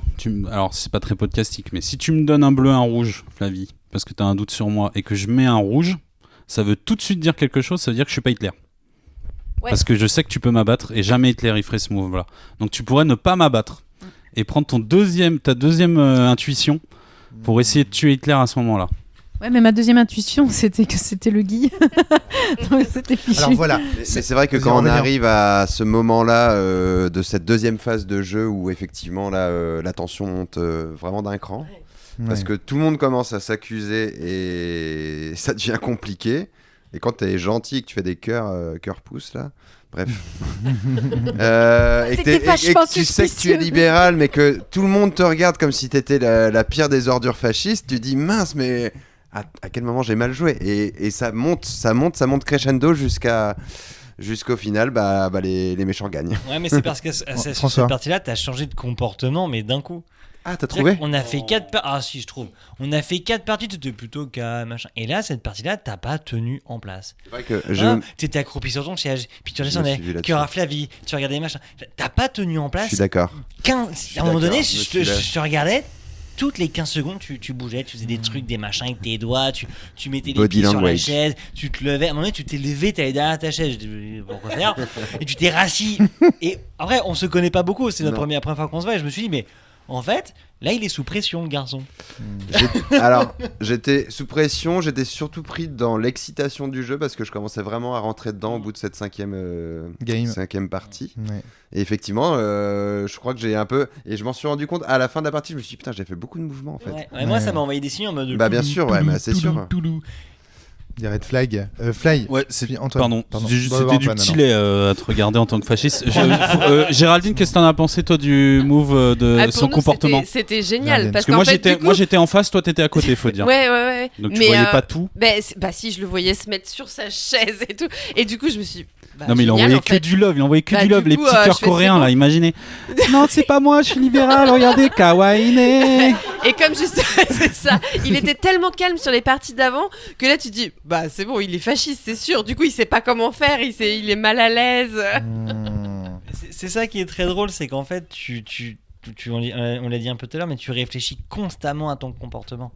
Et d'une partie sur l'autre, bah, tu vas te forcer à agir pareil, et du coup, t'es complètement à côté de tes pompes, je trouve. Tu réagis totalement différemment. Ça, le jeu, je trouve, c'est le fond du jeu aussi. C'est le jeu, parce qu'on est dans ce truc paranoïaque de fasciste là. Et bah en fait, on commence à être en représentation, même quand on est les gentils entre guillemets, où on n'est plus soi-même. On doit devenir quelque chose. Une forme de dissociation. Ouais. Tu dois forcer le trait d'être sympa ou pas. C'est ce que tu as ressenti, dit le Guy en dehors des micros. Je voudrais passer la parole à Flavie qui la demande depuis tout à l'heure. Alors, moi, il y a aussi un truc dont qu'on n'a pas abordé pour l'instant, c'est l'importance de la disposition spatiale. En fait, je pense que ce jeu, la prochaine fois que j'y jouerai, en fait, je me demanderai à ce que, à chaque partie, en fait, les gens changent de place. Parce que mine de rien, pourquoi je me suis retrouvée souvent à être en confrontation avec Aurélien et François? Mais parce qu'ils étaient en face de moi, même si t'es en cercle. J'avais pas pensé à ça. Et à un moment, en fait, je me suis dit, putain, je n'ai pas fait assez attention au comportement de Géraldine, mais parce qu'elle était directement à ma droite. Je voyais pas non plus assez bien Antoine. Et du coup, je me suis dit, mais ce serait tellement intéressant d'avoir régulièrement changé les places pour que mes targets changent régulièrement, en fait. C'est exactement ce que je me suis dit à la dernière partie, parce que Romaric, t'étais à ma droite et on était sur une table rectangulaire. Et à un moment donné, je te voyais pas. Enfin, oui, bien sûr. Je fasse l'effort de me Ouais. tourner, machin. Et j'ai beaucoup bénéficié de ma position. Moi j'ai pensé comme toi, Flavie, je trouve qu'à chaque ronde, il faudrait tirer les places. Et puis nous, en plus, François et moi, on était vraiment sur des lignes au milieu des lignes. Et putain, on en a pris plein la gueule, quoi. Je pense que le mieux, c'est de jouer en mode salon, pas en mode salle à manger. Pas sur une table, il faut jouer dans des canapes, des fauteuils, comme on est là. Parce qu'on se voit tous et en plus il y a le body language des jambes aussi, de ce qu'on fait des mains. Quand on est autour d'une table, on se cache. On est à la télé, on voit que le buste et le visage. Tu vois pas les jambes qui tremblent. Non, mais tu vois, il n'y a pas le tout, quoi. Qui se décroisent. Voilà. Ok. C'est pour ça qu'Aurélien, c'était suspicieux. Ouais. Moi, ça me fait vraiment penser à une expérience. Alors, c'est pas très podcasting, mais je vais vous l'expliquer quand même. Vous prenez 3 gobelets, vous mettez vous cachez une balle en dessous, et vous demandez à quelqu'un de vous dire où est la balle. Donc 3 gobelets, 1, 2, 3. La personne va vous montrer le gobelet numéro 1, donc il va faire un choix sur une chance sur 3 que la balle se trouve sous ce gobelet-là. Et après, dans un second temps, vous dites « Bon, maintenant, je vais te retirer l'un des gobelets dans lequel il n'y a pas la balle. » Et vous demandez à la personne de... Alors, est-ce que... refais le choix. Par exemple, tu enlèves le gobelet numéro 2. Est-ce que tu pointes le 3 ou est-ce que tu pointes le 1 ? La plupart des gens vont rester sur le 1. En se disant, j'avais choisi celui-là au départ. Le fait que tu aies enlevé un gobelet, ça change rien statistiquement. Moi, j'avais choisi celui-là. En fait, rationnellement, il faut à tout prix changer son choix. Statistique, parce que le premier choix on l'a fait sur une stat d'une chance sur 3, alors que le deuxième on va le faire sur une stat d'une chance sur 2 puisque la personne a retiré un gobelet. C'est complètement contre-intuitif pour l'intelligence humaine de faire ce choix de changer le premier, parce que dans tous les cas l'humain il se dit c'est bon, c'est du pif, j'en ai rien à foutre qu'il y ait un gobelet en moins ou qu'il y ait un gobelet en plus. Sauf que dans un cas on fait encore une fois le choix sur une chance sur 3 et l'autre sur une chance sur 2. L'expérience de pensée que nous propose Secret Hitler est absolument identique. On a des tas de raisons de penser que les uns et les autres sont fascistes ou machin. Des tas de raisons rationnelles. Il y a des lois libérales qui sont passées. On pourrait prendre un cahier, d'ailleurs je l'ai fait. Noter qui a voté quoi, comment voter. Tiens, lui, il a voté du libéral. Lui... Et on aurait un échantillon statistique rationnel valable pour se dire, bon, bah, lui, c'est un fasciste. Il a voté 3 lois fascistes depuis le début de la partie. C'est donc un fasciste. Cessons d'écouter et voyons les actes, comme disent les moralistes. Tu as fait ça ? Tu as noté ? J'ai noté la première partie. Et donc, tu as vu que ça servait à rien ? Alors non, c'est pas que le jeu, c'est pas ça. Ça sert à quelque chose. Ça te donne des statistiques sur qui a fait passer le plus de lois fascistes, sous quel président c'est passé, etc. Seulement voilà, on n'a pas le temps d'aller au bout de cet échantillon statistique et d'avoir donc un échantillon statistique pertinent. Donc dans ce cas, on se fie à notre première intuition. Les statistiques des lois, des cartes lois, c'est pas ça le sujet. Le sujet, c'est ce qu'il y a autour. Romaric qui fait des statistiques sur ça, ça veut dire qu'il est libéral. Qui ferait ça, à part un libéral ? Qui ferait ça ? T'es en représentation en faisant ça. Oui, mais alors du coup, si je me mets à faire des statistiques alors que je suis fasciste, c'est pareil. Je veux savoir qui est mon allié, qui est mon ennemi. Ça crée... Ah non, je sais qui est mon allié. Je pense que le sujet, c'est pas les statistiques. Allié, tu sais qui c'est. Ok, oui d'accord, mais si je commence à le faire, alors du coup... Sur la première partie où tu le fais, je sais que t'es libéral. Si t'as quand même perdu à cause de ça et que tu continues à le faire, j'aurais un doute, et là où tu serais malin, c'est de switcher. D'accord, ok, d'accord. Il y a le cercle magique. C'est tout est François jeu. C'est juste pour revenir sur ça, je trouve que l'idée des statistiques, comme tu dis, elle est pas très bonne, parce que dans le sens où t'as quand même beaucoup plus de chances d'ouvrir 3 cartes identiques, ça fausse un peu le jeu quand même. Alors, je te le dis autrement. Il y a des exercices de logique qui sont de l'ordre de si A et B alors non. Par exemple, à un moment donné, Antoine commençait à poser des questions du genre que me dirais-tu si tu avais 2 lois fascistes, etc. Ce type de truc avec un exercice logique tout simple, tu dois pouvoir identifier sur des bases rationnelles, tu dois pouvoir identifier après 3, 4, 5 tours de jeu qui est fasciste et qui ne l'est pas. Seulement on le fait pas cet exercice-là. Moi j'ai été frappé au cours de cette partie de voir comme très rapidement on oubliait complètement les arguments rationnels au profit de l'émotionnel et de la conviction. On est beaucoup trop occupé à s'engueuler. Mais on n'a pas les données. Mais si quelqu'un te dit moi j'ai pioché 2 bleus, un rouge, pourquoi tu vas le croire ? Non, puis, regarde, c'est une donnée potentiellement fausse. Toutes ces données sont fausses. À un moment donné, Aurélien il a quand même fait passer dans la même partie, la dernière je crois, 2 lois... de loi libérale, ouais. Et on était là, mais t'es Hitler quand même, on en est sûr. Voilà, c'est QFD. Ça, c'est typique. On n'a pas de données, là. Je veux dire, on a un gars qui nous fait passer 2 lois libérales, alors qu'à chaque fois, on a un président qui nous dit qu'il a eu le choix de le faire. Et mais c'est pas parce qu'il te dit qu'il a eu le choix de le faire que c'est vrai. Il fait passer les 2 premières lois libérales. N'importe quel fasciste ferait ça. Le premier niveau, c'est normal de faire passer des lois libérales. Mais oui, n'importe quel fasciste ferait ça. Je l'aurais fait, n'importe qui l'aurait fait. C'est les 2 premières, ça compte moins. D'ailleurs, la 4e, on a fait passer des lois libérales lors des premiers tours quand on jouait.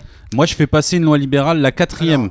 La 4e, ça commence à être touchy quand t'es fasciste. Là, il y a de la mauvaise foi. C'est pas parce qu'un fasciste le ferait aussi que le fait de faire passer 2 lois libérales n'est pas une preuve suffisante pour quelqu'un qui n'est pas complètement paranoïaque, qui pense... Parce que, attention, ça, c'est un exercice... Là, ce que tu es en train de me faire, c'est ce qu'on appelle du scepticisme. C'est-à-dire que tu es en train de dire, oui, mais un fasciste aussi, dans un monde... il y a un monde où... Oui, mais moi, je te parle de ce monde-là. On a un Guy qui nous a fait passer 2 lois libérales. Oui, tu vois, là, pareil, il y a de la théorie du complot, en fait. Oui, mais Rome, dans la bulle, on est là-dedans. D'ailleurs, j'ai passé mon temps à penser au théorème du menteur pendant qu'on jouait. Oui, mais pour moi, un mec qui te sort par exemple un argument du genre, c'est pas parce qu'il a fait passer 2 lois libérales. À la 5e partie, c'est un argument que tu peux recevoir, pas à la première. Oui, à la 5e partie peut-être. Voilà. Mais encore, oui, mais attends. Mais le jeu, c'est ça le jeu. Il y a une méta de malade qui ne cesse de gonfler. Antoine, ce que j'essaye de te dire, c'est que dans ce jeu, on ne se fie absolument pas aux faits. On ne se fie qu'à ses convictions. Mais parce qu'on peut pas les avoir, les faits. Si on les a, on a le fait que le Guy a passé 2 lois libérales. Ce sont des faits. Oui, mais tu sais pas s'il a eu le choix. Ouais. Tu sais pas ce qu'a eu le président avant. Mais on s'en fout, ce sont des faits. C'est-à-dire qu'en fait, les raisons pour lesquelles il a voté 2 lois libérales, je n'en ai pas besoin. Un fait, ce n'est pas un élément. J'en parlais avec Daniel Schneiderman. La différence entre le fait et l'événement. L'événement, c'est quelque chose qui a des causes que l'on peut expliquer. Un fait, c'est une donnée. Guy a passé des lois libérales, c'est un fait. Comme Géraldine. C'est un fait. Comme Géraldine a passé des lois libérales. Alors qu'elle était Hitler. C'est un fait. Qui se soucie des faits dans Secret Hitler ? Tu peux pas t'émentifier, vu qu'à partir du moment où tu peux pas être certain que le chancelier ait eu le choix de ce qu'il a passé, tu peux pas t'assurer de sa bonne foi. Le fait est qu'il a fait passer une loi fasciste. Ça, je suis d'accord, mais pour... On s'en fout de la conviction. Tu vois, ce que je veux dire, c'est que les faits sont les faits. Peu importe les convictions. Tu vois, en tant que... Si t'es fasciste, au final, tu te retrouves à faire un choix, comme tu dis. Mais ce choix peut être un cheval de Troie, en fait. Tu vas voter une loi libérale, mais pour mettre sous quel en président quoi. Sous quel président Sous quel président? Mais oui, mais c'est ça. Mais parce que c'est ça. Un fait, attention, c'est pas uniquement le Guy a voté une loi libérale. C'est lorsque Géraldine était présidente et que le Guy était chancelier, une loi libérale est passée. Ça, c'est un fait. Et du coup, on peut en inférer. Et c'est là qu'il y a un côté intrigue à Venise, cocher des cases. Et les données que tu notes pas, c'est que toutes les lois fascistes ont été la plupart du temps posées par des libéraux ou des fascistes, qu'importe. C'est jamais une décision. C'est jamais quelqu'un qui a du bleu et du rouge et qui choisit de mettre du rouge.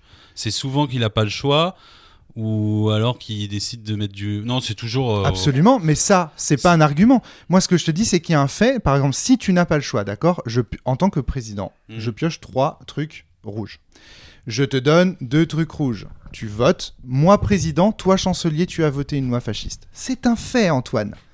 Peu importe les convictions, les croyances sur « Oui, mais moi, non, mais j'avais que des trucs... » On s'en fout du discours blabla, moi, j'avais que du rouge, du bleu ou du... On s'en fout, les faits. Qui se fie aux faits? Est-ce qu'à un moment donné, l'un d'entre nous s'est amusé à dire « Quand lui est président, nanana, il y a des faits, machin ?» Personne, on s'en fout. Les humains sont dans la... c'est pas le jeu. Mais non, c'est pas une question du jeu. Mais c'est pas le jeu, c'est un autre jeu, ça, Romaric. C'est les humains qui sont comme ça. Ils s'en foutent des faits. C'est ça que j'essaye de dire. Et c'est ça que ce jeu montre parfaitement. Alors, 2 choses. Il révèle quelque chose de la nature humaine. D'un point de vue stratégique, j'ai essayé de faire ce que tu as fait, Romaric. Et au bout d'environ la moitié, j'ai fait ça ne marche pas. Ça marche pas. La deuxième chose, c'est que j'ai repéré une autre stratégie que Géraldine et moi, on a mis en place, en fait, quand on était Hitler. Y a, en tout cas, moi, je pense que tu l'as fait, tu me diras. Moi, j'ai repéré, en fait, le vilain petit canard que personne il écoute et qui est libéral, et que tout le monde commence à pointer. Et à ce moment-là, tu lui glisses un petit peu en mode « Non, mais moi, en fait, je pense que tu m'as convaincu, je te crois. » En fait, t'as raison, on est dans la merde. Tu vas devenir chancelière grâce à lui. Et donc tu le soutiens. Et comme tu le soutiens, il se met à être trop content. Donc tu te mets à discuter avec lui. Ouais, carrément, je suis d'accord avec toi. Ouais, je te soutiens, machin. Il y a d'autres qui commencent à se dire ah ouais, d'accord, ok, peut-être que eux, il y a une sorte de dynamique de groupe. Finalement, il y a un groupe de 2. Et du coup, tu te sers de ce libéral tout seul qui crie au loup, le pauvre, pour pouvoir pourrir les autres. Et Géraldine a fait la même chose avec moi lors de la dernière partie. Et ça, c'est une stratégie, toi aussi, que tu as pu utiliser avec Antoine Gardon au cours de parties précédentes, Antoine. C'est la technique du ventriloque, on appelle ça. On met la main dans le cul de quelqu'un, on le fait parler à sa place. Exactement. C'est comme ça. Gros bisous, Antoine, je t'embrasse. Et en fait le délire, c'est que ça, c'est une stratégie, encore une fois, psychologique. Ce n'est pas une stratégie de recherche des faits, factuels, etc. À nouveau, on est dans la conviction, dans la psychologie. On exploite... Et parce que c'est ce qui marche à ce jeu. T'auras beau utiliser les meilleurs arguments, Flavie, en fait. Flavie, c'est ce qui marche dans la vie, en fait. Oui, donc quand on creuse un peu... Tout le monde s'en fout des faits, les gars. C'est le problème aujourd'hui. On est bien dans cette société-là. On est un tas de perversions, c'est ça? Exactement. C'est-à-dire, en fait, on n'est pas du tout dans la recherche du rationnel. Non, on cherche l'émotionnel. Moi, je trouve que tu as tort sur ça. Hein. Non, si, au contraire, justement, on est un peu dans ce truc-là de dire ah bah regardez, tel parti, tel groupe de députés a voté ça. Regardez, le final, c'est ça. Mais on pourrait réfléchir et dire est-ce qu'ils ont eu le choix? Est-ce qu'il n'y a pas eu un débat en arrière-plan, en coulisses? Est-ce qu'ils n'ont pas fait des compromis? Ils ont voté ça et en échange, ils auront ça. Ça, c'est dans une démocratie qui fonctionne, dans laquelle on peut avoir des faits. Le problème, c'est que sur les plateaux de télé, en ce moment, on n'en a plus des faits. On n'a que des opinions. Donc en fait, voilà, c'est ça que je te dis, moi. C'est qu'il n'y a plus de discussion critique sur les faits, puisque des faits, il n'y en a plus déjà. Donc c'est ça qui est compliqué. Premier élément. Deuxième élément, ce que je trouve fascinant dans ce jeu, c'est de voir comme expérience, je veux dire, anthropologique et sociale. Ce jeu nous montre comment l'être humain est capable très facilement de ne plus... C'est-à-dire que, qu'est-ce que vous nous avez dit là ce soir? Vous nous avez dit, oui, au début, j'ai essayé de compter les points, effectivement, au début. Et puis très vite, je l'ai abandonné. Pour jouer au jeu. Alors toi, tu dis, oui, Flavie, tu dis oui, mais c'est parce que c'est ce que le jeu propose. Mais non, moi, je pense que c'est la nature humaine, en fait, qui fait qu'on abandonne très, très vite ce truc-là. À aucun moment, on se pose et on a intérêt. D'ailleurs, les fascistes n'ont pas intérêt à ce qu'on se pose et qu'on analyse les faits, en vérité. Mais toi, Romaric, parlons-en. L'homme de fait, tu serais une marionnette parfaite pour moi si j'étais fasciste. Parce que je dirais, ok Romaric, tu te mets dans un coin, tu comptes tout. Je compte sur toi Romaric, ok ? Voilà, un mec éliminé déjà. Un libéral de moins. Exactement. Qui joue pas en fait. Très intéressant ça aussi, comme stratégie. Mais non mais bien les sûr. fascistes, ils seraient ravis de t'avoir à la table si tu passes ton temps à pas être vraiment dans le jeu, à juste regarder ce que font les autres. Exactement. Et alors, une autre raison de ça, qui est développée dans le jeu, et là où je suis entièrement d'accord avec Antoine, c'est cette histoire de quand les gouvernements ne peuvent pas être élus, au bout de 3 gouvernements qui passent son tour, alors une loi fasciste, enfin une loi est déterminée au hasard.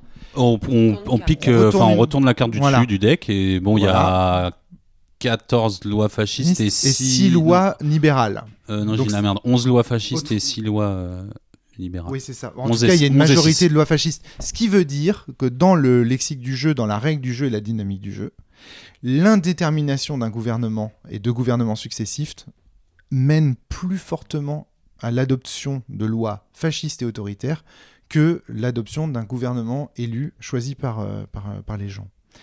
Et là, j'ai envie de crier. Tu l'as dit à un moment d'ailleurs. Hein. Tu as dit là, les gars, si on se fait. Là, il va se passer un truc, on va plus faire confiance pendant une ronde entière. Exactement. Et on va perdre. Et en fait, ce qui est très intéressant, c'est que ça ressemble beaucoup d'abord à la situation actuelle avec le gouvernement français. On n'arrive pas à trouver un gouvernement, les partis n'arrivent pas à s'entendre, et du coup, de fil en aiguille, on finit par adopter des budgets du passé, et on ne sait plus en fait qui gouverne, et ça crée une ambiance de suspicion et tout. Attention, hein, je dis pas qu'il faut un homme fort ou un parti fort pour imposer non plus. C'est pas ce que je suis en train de dire, mais en tout cas, une bonne discussion serait meilleure. Et ça, je trouve ça intéressant, le fait que et ça empêche les faits aussi, ça. Parce que le fait, pour pouvoir établir des données statistiques, il faudrait pouvoir en fait à chaque fois dire bah non, je vote pas pour elle, qui vote contre, qui vote pour. Parce que ça aussi c'est un fait, hein, qui vote pour les chanceliers, un fait dont personne n'a rien à foutre. Qui note qui a voté contre ou pour quand les chanceliers sont élus. Pardon. Je suis pas d'accord pour le coup. Tout le monde s'intéresse à qui vote pour ou contre Antoine. Oui, et vous l'avez noté ? Vous avez tenu un carnet avec les stats ? Après, non. Tout le monde. Mais c'est toi, Romaric, qui note. Donc après, tu viens avec tes notes. On joue au jeu. Déjà, le jeu de base te demande pas d'avoir un carnet. Mais tu fais ce que tu veux. Et après, t'es tellement occupé, et là c'est un défaut que moi j'ai, mais t'es tellement occupé à t'engueuler avec tout le monde autour de la table que moi j'ai pas le temps de noter qui fait quoi. Exactement, mais c'est très bien. Par contre, si on s'intéresse toujours, surtout à partir du moment où les 3 cartes fascistes, les 3 premières lois sont passées, là tout le monde s'intéresse à fond à ce qui s'est passé, sur qui a voté oui, non, contre qui. Mais rien ne t'empêche, Romaric, quand c'est ton tour d'être président, il n'y a aucune règle qui stipule qu'il faut que tu prennes une décision dans les 5 minutes. Tu peux très bien dire ok, j'ai pris des notes, je vais tout vous exposer.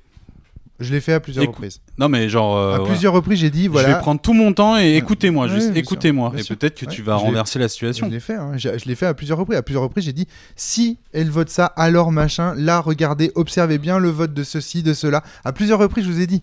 Oui, mais t'es pas venu en disant voilà, j'ai pris des notes, il s'est passé ça, ça, ça, ça. Je ne suis pas en train de vous dire que le but du jeu, c'est de faire des comptes d'apothicaire. Je suis en train de vous dire que l'un des propos du jeu, c'est de vous dire que ces comptes d'apothicaire, justement, ne font pas partie du jeu de la politique humaine.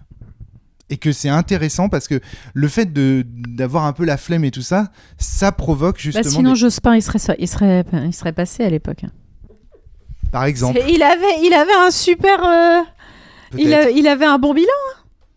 Et c'est Le Pen qui est passé. En tout cas, c'est sûr qu'on voterait pour des programmes. On lirait. Ah oui, ce serait plus chiant. Il faudrait faire des calculs. Mais on a trop écouté les instituts de sondage. Alors, mais les instituts de sondage, c'est encore autre chose. Elles sont des opinions sur des échantillons statistiques. Tu vois, c'est pas des faits pour moi, ça. Tu vois, et en plus ils sont commandés et ils sont orientés, etc. Tu vois, c'est bon, bref. Mais toujours est-il que moi je suis pas en train de vous dire que le but du jeu c'est de faire des stats. Hein. Attention, je suis en train de vous dire que le jeu justement montre très bien son propos en disant voilà, regardez, comme l'humain est faillible dans un environnement comme ça, assez rapidement on s'en fout des faits et en fait on passe aux convictions. Et je trouve ça très intéressant. Et je trouve que c'est un propos fort du jeu pour moi. Flavie, vas-y. Alors, bon, j'ai encore certainement beaucoup de choses à dire, mais j'aurais bien aimé parler de la mise en place de l'hypervigilance dans ce jeu. Ah oui. Parce que clairement en fait ça se met en place. Oui. Et donc si tu as des habitudes d'hypervigilance, je pense que là tu as... C'est quoi l'hypervigilance? C'est quand tu es dans un environnement, quand tu étais enfant. C'est un truc qui commence à se mettre en place enfant ou dans des environnements hyper insécurisants, où tu te mets à faire hyper gaffe en fait à comment en fait réagissent les personnes dont tu dépends. Et au fur et à mesure, en fait, ça va devenir par défaut en fait ton mode de gestion en fait de la relation. Voilà. Et donc, là, ça va, du coup, tu vas te mettre à faire hyper gaffe au comportement en fait de tout le monde autour de toi, y compris les gens dont tu dépends pas. Comme si tu étais en insécurité et en danger et que du coup, tout le monde en fait pouvait potentiellement être dangereux. Et donc, il y a un double effet dans le jeu, c'est-à-dire que d'un côté, vraiment comme dans une famille hyper dysfonctionnelle, il y a des très bons livres dessus actuellement, je vous les conseille. Donc, tu as un système d'hypervigilance qui se met en place, à la fois pour trouver qui est le fasciste, mais aussi pour trouver des alliés, comme dans une famille avec les enfants qui essayent de se dire, ok, peut-être nous, est-ce qu'on peut se faire confiance entre mômes ou pas ? Est-ce que tu es du côté du papa et du maman qui va être toxique ou pas ? Et il y a vraiment un petit côté comme ça autour de la table, mais en mode sans conséquence. Donc c'est hyper intéressant parce que une fois que tu l'as noté, en fait, tu peux l'utiliser. Une des dynamiques importantes de l'hypervigilance, c'est qu'au bout d'un moment, tu cesses de savoir, par exemple, ce que tu veux ou ce que tu veux pas. Parce que tout ce que tu fais dépend du contexte. Tu vas réagir en fonction du contexte pour toujours te mettre en sécurité. Et donc, du coup, tu vas te perdre un peu dans l'hypervigilance parce que tu vas plus savoir ce que toi tu veux. Tout ce qui compte, c'est que les gens dangereux autour de toi aient ce qu'ils veulent pour que toi tu sois en sécurité. Ça, c'est un premier élément. Et ce que tu disais tout à l'heure, Antoine, et je te repasse la parole, quand tu disais qu'au bout d'un certain moment, on joue tous dans une représentation, en fait, ce que tu dis, c'est qu'il y a une oppression sur les corps qui est exercée. C'est-à-dire qu'en fait, on finit par s'exercer sur nous-mêmes, dans notre posture, dans le truc, on finit par être en hypervigilance au sens où même le moindre de nos mouvements, on finit par le contrôler parce qu'on a peur de renvoyer aux autres le fait d'être un adversaire potentiel, etc. Et oui, et ce jeu permet de se rendre compte de ça, en fait. Exactement. Parce que t'es complètement immergé dans ce truc-là et d'un coup, t'en ressors un tout petit peu, tu te dis, oula, où est-ce qu'on est là ? Quoi, on joue Exactement, ouais. Qu'est-ce qu'on me demande ? Enfin, il y a un truc très bizarre, très spécifique, je trouve, dans ce jeu, qu'on retrouve dans très peu... Enfin, moi, j'ai l'impression de l'avoir jamais retrouvé dans aucun autre jeu. Il y a quelque chose de l'ordre de l'expérience du corps astral. T'as presque l'impression que t'es détaché de ton corps et que tu le pilotes mais il faut pas l'être trop longtemps, détaché, parce que ça va se voir. Oui, alors mon frère, c'est ton truc côté ludiste. Mais voilà, quoi, c'est clair que le jeu de ce côté-là est très réussi aussi et crée en fait cet environnement où chacun exerce sur lui-même un contrôle. Et c'est là qu'on voit aussi que l'oppression est rentrée. Non, mais ce qui est génial, c'est surtout qu'il arrive à faire ça. C'est-à-dire qu'on dit des trucs qui ont l'air hyper négatifs, genre attention, on est en hypervigilance, mais on a ri toute la soirée. Oui, oui. C'est-à-dire qu'en même temps, il le fait avec un cadre qui va nous permettre en fait de dédramatiser le truc et du coup de le prendre en main. En fait, pour moi, c'est en cela en fait qu'il est assez libérateur ce jeu. Et souvent autour de la table, on se félicite, quoi. Je veux dire, même quand on a perdu, on dit ah ouais, bravo, bien joué et tout. Ah, j'aurais jamais cru. Tu vois, t'es un peu hébété, quoi, quand tu découvres la vérité. Ouais. Mais c'est des belles parties. Tu vois, c'est des beaux instants avec un grand I, je trouve. Surtout quand les fascistes ont gagné. Pareil, pourquoi c'est intéressant que les fascistes gagnent En fait, ce jeu, il m'a fait penser à une discussion que j'ai régulièrement avec toi, Romaric, sur le fait que les gens se rendent plus compte de l'intérêt de la démocratie. Et en fait, c'est comme une donnée, en fait. Ouais, on est en démocratie, donc en fait, si elle continue, c'est normal. Voilà. Alors que si le fascisme passe, c'est un événement. Triste pour les libéraux, trop cool pour les fascistes, mais c'est un événement. Ce qui veut dire que, en fait, la démocratie est devenue tellement normale que si tu perds, en fait, en tant que libéral, tu fais « Ah, bon, j'ai perdu ». Alors que si tu gagnes en tant que fasciste, tu fais « Wouhou !» Et en fait, je trouve qu'il y a vraiment ce côté-là, genre les gens, en fait, ne se rendent plus compte de l'intérêt de la démocratie. Et il y a même une partie de la population qui, genre, a envie de voir ce qui se passerait si on était chez les fascistes, juste pour voir s'ils seraient partis de la résistance ou pas. Et tu vois, le genre de conneries qu'on peut entendre. Et ce jeu, en fait, m'y a fait beaucoup penser. Genre, la démocratie, ouais, c'est normal, on a encore fait passer une loi libérale. Alors qu'en fait, à un moment, à la fin, et là, par contre, j'ai trouvé ça cool, quand t'arrives à la fin du jeu, et que à un moment c'était assez tendu, il y avait 5 lois libérales et 4 lois fascistes, et là pour le coup c'était tendu, c'est-à-dire qu'au moment où tu peux basculer, là on se rend compte à nouveau, ah merde, mais si le fascisme il gagne trop vite, en fait tu vois pas le problème, mais au moment où il y a une vraie tension, là tu fais ah putain, il faut qu'on fasse gaffe, on va perdre ça en fait, et c'est sursaut qui est intéressant. Antoine, tu veux ajouter quelque chose que je pense... Ouais, sur les pouvoirs donnés aux fascistes. Je trouve que le jeu entraîne les joueurs et les joueuses à jouer le jeu du fascisme, en fait, et à s'en servir pour se sortir de tout ce merdier. Parce qu'il faut rappeler que tous les pouvoirs qui permettent de vérifier qui est qui, de tuer quelqu'un, de manipuler la pioche, il y avait un autre pouvoir qu'on n'a pas eu parce qu'on jouait qu'à 6, mais de décider qui sera le président après soi. Tu vois, donc de manipuler la ronde, quoi, de manipuler le tour de jeu. C'est énorme, tu vois, de pouvoir à nouveau être président dans un... Tu vois, je le donne aux joueurs précédents. C'est énorme, tu vois, d'un coup, de pouvoir rejouer derrière. Ouais, c'est énorme. Et parfois, tu es obligé de faire ça, même si tu es libéral. Des fois, tu veux te dire, ah, mais là, c'est peut-être le moment où, en fait, on va faire passer une loi fasciste, parce que comme ça, on va peut-être s'en sortir. Maintenant, on va vérifier les cartes d'identité de tout le monde. Voilà. Et ce jeu, je trouve qu'il joue un peu avec ça. C'est parce qu'on est les gentils. Il essaye de te faire comprendre un petit peu aussi ça, tu vois. Tu vois, il y a aucun pouvoir, ça donne aucun pouvoir, tu vois, de faire voter des lois libérales. Ouais. Tout à fait. Et c'est ce que dit Flavie. Et t'es entraîné, ouais, c'est ça, t'es entraîné sur ce terrain, sans t'en rendre compte, tu vois, de ce que t'es en train de perdre. Peut-être, finalement, la démocratie, ça sert à rien, tu vois. On vote des lois libérales, il se passe rien. Et c'est dramatique quand tu utilises un de ces pouvoirs et que tu t'es trompé. Tu vois, si t'es sûr de toi, tu dis, bah vas-y, je tue un tel, et il dit, bah non. Voilà, si j'ai tué un libéral. Et ça fout une merde qui fait gagner le fascisme. Je sais que normalement on n'est plus censé citer ça, mais voilà, je reste une grande fan des livres Harry Potter. Et en fait, dans Harry Potter, il y a un truc qui est vachement bien. Bon, au-delà du fait que les gentils soient super, mais c'est qu'en fait, ils vont toujours refuser, sauf à un moment Harry, mais il en revient après, ils vont tous refuser d'utiliser les trois pouvoirs interdits. Et c'est ce qui fait qu'ils sont vraiment les gentils, en fait. Et que contrairement à beaucoup de gens autour d'eux, en fait, eux, ils vont dire non et ils vont essayer de gagner avec les vrais outils qu'ils ont à leur disposition du côté, entre guillemets, du bien. Et ça, en fait, dans ce jeu-là, faire passer des lois libérales, c'est pas extraordinaire, hein, mais c'est aussi pour ça que moi, j'ai pas eu envie de tuer quelqu'un.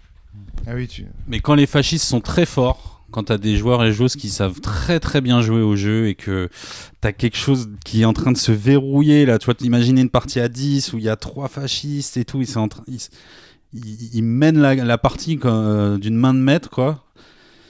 Bah t'as pas le choix, en fait. Ils t'entraînent sur le terrain et tu te dis... Et toi, tu te serres les coudes avec la seule personne en qui t'as confiance et tu commences à chuchoter sur le côté, tu dis « Nomme-moi chancelier ». Et on fait passer une loi fasciste, on le bute. Et on s'en fout de tout ce que diront les autres, quoi. Faut croiser les doigts pour pas se tromper. Mais t'as ce truc-là, tu vois, qui est grave, en fait. Qui est grave d'un coup, parce qu'on va pas se concerter en disant « Regardez comme je suis un gentil libéral ». Non, c'est que pour sauver la partie et sauver les autres libéraux, on va décider à deux, parce qu'il suffit d'être deux pour faire ça, de buter quelqu'un, quoi, d'un coup. Voilà. Oui, par rapport à Harry Potter, tu disais ça parce que son autrice J.K. Rowling est transphobe. Évidemment. Mais non, mais bon, après, voilà, je pense que son livre Harry Potter parle justement de la montée du fascisme. Et je trouve effectivement, c'est marrant que tu parles de ça parce que j'ai beaucoup pensé à Harry Potter en jouant à Secret Hitler, effectivement. Le truc aussi, c'est quand même cette histoire de suspicion. On n'a pas du tout reparlé, mais pour moi, ça semble essentiel. C'est-à-dire que le fait que chaque information ne soit connue que de 2 personnes et qu'on soit tous parole contre parole, ça crée en fait cette espèce de climat où aucune information n'est vérifiable. À part les faits dont j'ai parlé tout à l'heure de sous tel président, machin, tel truc est parlé, les informations qui sont transmises de la bouche des joueurs et des joueuses ne sont pas vérifiables. Et là, ça isole les libéraux. Chaque libéral va être confronté à un moment donné, sans le savoir, ou tout en le sachant pertinemment, mais à un fasciste. Et ça sera parole contre parole, il va être entraîné dans un truc. Si en face la personne joue très très bien et est capable d'entraîner toute la table en disant ouais c'est lui le fasciste, il ment. Désolé Géraldine. Bon, heureusement je t'ai buté tout de suite parce que ça aurait été dur à tenir si je t'avais pas tué tout de suite. Mais ça montre que la diffusion d'informations non vérifiables et dans un monde dans lequel la plupart des informations deviennent des opinions et donc ne sont plus l'énonciation de faits vérifiés, etc., mais vraiment des opinions, ça crée un climat délétère pour la démocratie. Et ça, c'est tout con, mais c'est un propos du jeu aussi que le jeu montre et qui est extrêmement d'actualité. Parce que ce qui est en train d'essayer justement de jouer les Russes en ce moment, en essayant de créer justement des faux événements tels que les puces de lit, des trucs comme ça, etc., en s'inspirant néanmoins de faits réels, mais en essayant de les pousser comme ça, c'est ça. C'est de créer en fait un climat de suspicion généralisée à l'égard de l'information. Les IA, par exemple, qu'on le veuille ou non, jouent contre la démocratie pour la simple et bonne raison qu'elles nous font douter à tout moment de toute image, de toute information qu'on va récupérer même sur des sites, sur les réseaux sociaux, pardon. Après, sur des sites de confiance, on peut nourrir encore, caresser un peu l'espoir que les journalistes font leur travail et tiennent justement à la crédibilité de leur journal et donc n'ont pas envie de divulguer évidemment des fausses informations. Tout ce climat de fake news, en fait, c'est ça dont parle le jeu, là, je pense. Et donc indirectement, il dit aussi des fake news qu'elles sont un terreau fertile pour le fascisme. Ok là-dessus, personne ne réagit là-dessus. Je pense que vous êtes tous en train de vous endormir, j'ai l'impression. Je sais pas, non. Ok, on est d'accord là-dessus. Vous l'avez ressenti aussi, ce truc de... Oui, c'est le principe de la propagande, en fait. Enfin, c'est vrai que là, on sentait que... Enfin, quand il m'a accusé à tort, clairement... Antoine m'a accusé. Et que moi, j'étais là... Ben non. Et je me suis retrouvée bête, en fait, sur la minute. J'ai fait...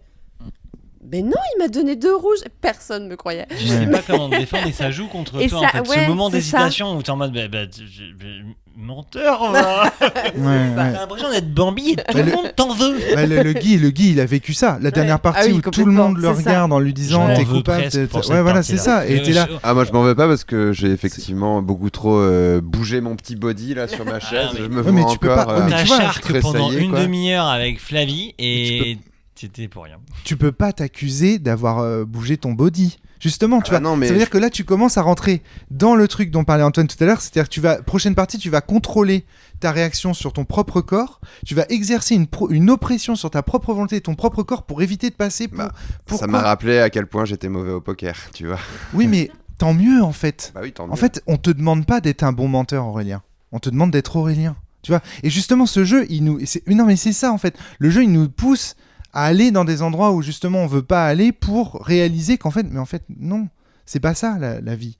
La vie, c'est pas être tout le monde nous accuse et justement de se dire oui mais là je vais prendre une position. À partir du moment où tu commences à te dire que tu prends une position X ou Y pour éviter que l'opinion de l'autre ne se retourne contre toi, tu rentres dans une dynamique qui est favorable au fascisme. Parce que tu cesses d'être toi-même, tu cesses d'être naturel pour embrasser un rôle et ça en fait c'est mauvais. Il faut être authentique, en fait. Parce que contre l'authenticité, on ne peut rien. Ouais, mais pas facile dans une partie où là on était 6, où il y a 5 personnes qui vont te scruter jusqu'au moindre sourcil que tu vas bouger, en fait. Exactement. Et où tout va être analysé. Juste le fait de te gratter le sourcil va être qu'est-ce qu'il fait là Flavie. Bon, de toute évidence, j'ai un comportement qui pousse à la suspicion. J'ai été suspectée à chaque partie. J'assume. Il pense que je suis fasciste. Alors, il y a aussi un autre truc dans le jeu, c'est que on est aussi poussé à suspecter ou à rentrer en interaction avec des gens avec qui on se sent particulièrement en confiance. Oui, puis il y a... Oh, François! Voilà, je pense que... méfiez-vous, parce que c'est pas forcément parce que vous êtes suspectés entre vous que ça veut dire, en dehors du jeu, que... Moi, je pense que ça témoigne au contraire d'une grande confiance entre vous. On n'est pas fâchés. Oui, exactement. Parle pour toi, déjà. Et puis, moi, je suis pas fâché. Hein. Et puis, au bout d'un moment, on rentre dans un jeu au sein du jeu, en fait. C'est-à-dire que la deuxième partie, enfin, je sais plus quelle partie où j'ai commencé à accuser Flavie tout le temps. Parce que c'est un peu marrant aussi au bout d'un moment. Voilà, c'est ça. On se taquine. Genre, attends, tout à l'heure, elle avait la main droite sur la main gauche. Elle a changé de position. C'est ta faute. Et ça devient un jeu aussi. Mais ça joue aussi en faveur de ce truc de on est en sécurité émotionnelle quand on joue à Secret Hitler. En dehors de tout ce qu'on est en train de se dire là, on se sent en sécurité émotionnelle quand on joue à Secret Hitler. Moi, ça me fait beaucoup penser à Dog Eat Dog, Secret Hitler. Le dispositif qui met en place, en fait... Alors, Dog Eat Dog, donc, c'est un jeu qui parle de la colonisation. Donc, les joueurs jouent des personnes colonisées et racisées, tandis que le maître de jeu joue le colon. Et le maître de jeu a toute autorité sur ses joueurs. Donc il y a un côté vraiment domination du colon sur les colonisés. Donc le dispositif est volontairement délétère, détestable, autoritaire, pour te faire ressentir en tant que joueur et joueuse l'effet ça fait d'être sous la domination d'un colon. Voilà, en gros, pour faire simple. Hein. Donc Dog Eat Dog, un jeu de Liam Livanag Burke, un jeu formidable, jouez-y. Donc, et là, Secret Hitler, en fait, c'est la même chose. Sauf qu'il n'y a pas de maître de jeu, c'est ça qui est formidable. C'est-à-dire que là où Secret Hitler va un petit peu plus loin que Dog Eat Dog, c'est que dans Dog Eat Dog, l'autorité est incarnée par quelqu'un, ce qui est logique dans le cadre de la colonisation, me direz-vous. Là, c'est tout le monde qui exerce sur tout le monde. C'est-à-dire qu'il n'y a plus une autorité, on ne peut plus dire c'est à cause de lui. C'est tout le monde qui exerce cette autorité les uns sur les autres et qui pousse les corps à se transformer, à ne plus être authentiques, etc., etc. Parce qu'on ne sait pas qui est Hitler, on ne sait pas qui sont les fascistes. Et c'est cette suspicion généralisée. Et ça, c'est très fort. On montre la dynamique collective qui conduit au fascisme, directement. Sans dire c'est la faute de quelqu'un qui nous pousse à quelque chose. Donc ça, c'est quelque chose de brillant aussi dans Dog Eat Dog. Et ben voilà, moi ce que j'avais à dire sur le jeu. Il y a un dernier élément que je voulais ajouter, c'était sur le fait que les fascistes ont toujours la sensation de gagner, là où les libéraux ont plutôt la sensation de perpétuer un système qui fonctionne. Flavie, tu as déjà dit beaucoup de choses à ce sujet, effectivement je suis complètement d'accord avec toi, mais en plus de ça, j'y vois aussi une critique du jeu de compétition d'une façon générale. C'est-à-dire que je pense que le fait de dire quand vous gagnez, quand vous êtes heureux de gagner, vous êtes dans le rôle d'Hitler et d'un fasciste, ça, quelque part, ça veut aussi dire que l'idée même et l'esprit même de compétition qui régit à la plupart des jeux de compétition, en fait, il est fasciste. Avoir envie de gagner en soi, sur les autres, avoir envie de triompher sur le collectif et de dominer en fait les autres, en soi, c'est une dynamique qui pousse au fascisme. Et donc moi, j'y vois aussi une critique de l'esprit de compétition, éventuellement de la société de compétition, etc. Ça, je pousse peut-être le bouchon un peu loin. Parce que je vois moi, pour le coup, j'étais contente de gagner parce qu'on était 2 contre 4. Et Du coup, tu te sentais en minorité. Ouais, donc c'est ça. Je trouvais que c'était plus... Et du coup, je trouvais qu'il y avait plus d'excitation à gagner. Alors, je vais te mettre les faits maintenant. Il n'y a aucun mérite à gagner à ce jeu. Je suis d'accord. Et tu sais pourquoi ? Parce que statistiquement, si on fait rien, tu gagnes. Oui, bah oui. C'est-à-dire qu'en fait, du fait cartes, voilà, les cartes sont avec toi. En fait, le jeu, il est avec toi. Donc en fait, celui qui est Hitler, en fait, en vrai, il doit gagner. La mécanique le pousse à gagner. Ce qui est extraordinaire, et c'est ça qui est intéressant. Ce qui est extraordinaire en réalité, c'est quand ce sont les libéraux qui gagnent. En fait, le jeu, si tu réfléchis bien aux mécaniques et aux règles, tout le jeu est fait pour que Hitler gagne. Pourtant, c'est là qu'on a la sensation de victoire. En réalité, si on réfléchissait à ce jeu de façon naturelle et comme un game designer, légitimement, ce sont lorsque les libéraux gagnent. Mais je pense on que peut ça, être fier de nous. Ça, c'est dans la seconde partie. Je pense qu'on est encore qu'au balbutiement du jeu. Je pense qu'avec le skill qui arrive, et quand tu vois qu'à chaque fois, les libéraux perdent, quand ça doit faire 10-15 parties, qu'en fait, ils ont perdu, et que là, ils gagnent, là, je pense que tu dois être content. Je sais pas, c'est à toi de me répondre, Antoine. Antoine, est-ce que toi qui as fait pas mal de parties? Oui, t'as ça, t'as ce truc de... C'est la traque aux nazis, quoi. Tu jubiles d'avoir contrecarré les plans, parce que c'est pas facile de faire entendre sa voix quand il y a une prison, une chape de plomb qui étouffe tout ce que tu dis, tout ce que tu fais. Enfin, c'est compliqué comme jeu. Moi, le problème que je vois à ça, c'est que pour moi, c'est pas l'expérience prototypique du jeu, malheureusement, parce que si on veut gagner en tant que libéral, il faut être froid. Mathématiques. Oui, c'est ce que j'allais dire. Si tu veux gagner en tant que libéral, tu dis que le jeu se déroule tout seul et Hitler gagne tout seul, c'est faux. Si on parle pas autour de la table, imaginons on ne parle pas, on ne dit pas un mot, on est froid, on est des robots et juste on tire et on donne, c'est quasiment toujours les libéraux qui vont gagner, je pense. Parce que ça va se voir tout de suite quand quelqu'un va... En fait, c'est parce qu'on noie le poisson en permanence. On se cache, on a des masques en permanence. Même les libéraux, sans le savoir, ils portent un masque de libéral, tu vois. Moi, j'ai jamais porté de masque, j'ai toujours été libéral, mais... C'est ce que disent souvent les fascistes, remarque. C'est bien une parole de fasciste, ça, tiens. Tu vois, ça c'est du scepticisme, par exemple. Dire de quelqu'un... Je suis encore dans le jeu, désolé. Dire de quelqu'un qui te dit qu'il a toujours été authentique et qu'il ne t'a jamais menti, que ça, c'est une bonne parole de fasciste. Mais c'est une vanne, c'est une ref au jeu, quoi. Ouais, d'accord. Il a l'a dit, il a du mal à faire la différence entre la réalité et la fiction. Ouais, mais j'ai trouvé le jeu vraiment incroyable, passionnant. Je pense qu'on pourrait y rejouer. Je pense qu'il y aura encore des choses à dire. Faudrait essayer d'y jouer à plus. Là, ce qui est intéressant, c'est que oui, il faudrait essayer de tester à plus, effectivement. Là, ce qui est très intéressant, c'est qu'on est à chaud. Déjà à chaud, le jeu, il est renversant. Moi, je pense qu'on va encore laisser 2 semaines. Dans 2 semaines, je suis sûr qu'on aura envie. Le prochain moment où on est tous ensemble. Je suis sûr qu'on aura envie de reprendre les micros. On dit, mais putain, j'ai pensé à ça. Il y a ça aussi, machin. Enfin, je pense que le jeu, il est à tiroir. Évidemment, pour celles et ceux qui jouent à Secret Hitler depuis très longtemps, on n'a rien dit de ce que vous aviez envie qu'on dise. Je pense qu'on a fait qu'effleurer toute la profondeur de ce jeu, mais ça se sent tout de suite que c'est un jeu qui est extraordinaire. Qui a créé ce jeu Je crois que c'est 3 Américains. Et tu disais que c'était corrélé aussi avec à l'émergence du mouvement MAGA. Alors, est-ce qu'à l'époque, il y avait déjà le mouvement MAGA en 2016 ? MAGA, c'est la 2e élection, non ? C'est la 2e campagne ? D'accord. Je crois. En tout cas... Mais c'est au moment où Trump se présente. Et le Covid a dû aider, non ? C'est 2016. Parce que le Covid aussi, c'était une... Alors là, le Covid, voilà. Le Covid, ça, c'est un excellent exemple d'ambiance type Secret Hitler. Parce que tout le monde est suspicieux. Quand on voit quelqu'un dans la rue, on se demande ce qu'il fait là. Voilà, ça, c'est des ambiances... Tu peux faire exprès de tousser pour que les gens se poussent dans la queue. Voilà. Et je vous rappelle qu'il ne tient qu'à vous de résister. Hein. De dire, bah non, moi je m'en fous. Non, mais c'est vrai. Je veux dire, c'est pas compliqué de résister. Il suffit de dire non. C'est facile. C'est facile sur le papier, ça dépend dans quel état tu es, ça dépend à quel niveau de fascisme on est. Et ça, on va pas se lancer dans la discussion. Oui, là, d'accord, mais enfin, n'empêche qu'il y a pas mal de professionnels de santé qu'on dit non, qu'on suit dire bah non, moi, par exemple, mes patients, je continuerai à les accueillir, même si vous voulez... Oui, alors sur le papier, tout est toujours facile. Moi, je pense que c'est hyper dur de dire non, en fait. Et qu'en fait, c'est même un apprentissage qu'on nous fait pas. C'est pour ça d'ailleurs que j'avais beaucoup aimé le jeu My Centipede Boyfriend, qui était un jeu qui apprenait à dire non en fait.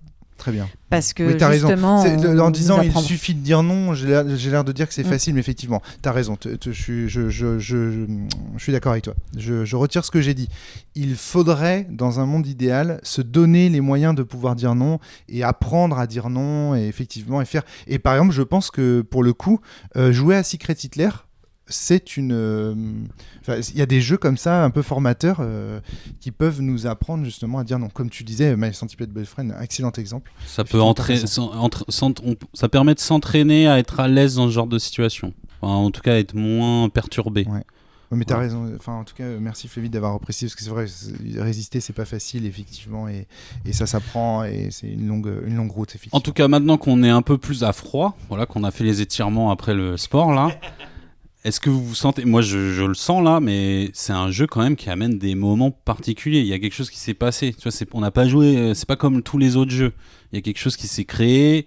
Là, on s'est un peu plus soudés. On a envie... Voilà, je pense qu'on sortira facilement le jeu. Et je sais pas, je trouve que ça crée des liens, ça soude un petit peu. Moi, je trouve, c'est un des jeux qui permet de souder une table.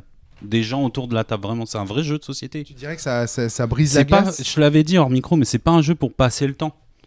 Tu vois, souvent on sort les jeux de société, mais en vrai, t'as fini, on n'en reparle plus. Tu vois, les gens ils parlent pas de leur partie avec passion ou quoi. Enfin, on dit ouais, le jeu il était bien, ok, fin. Mais là, je sais pas, il y a quelque chose, ça crée vraiment ce truc de société, non ?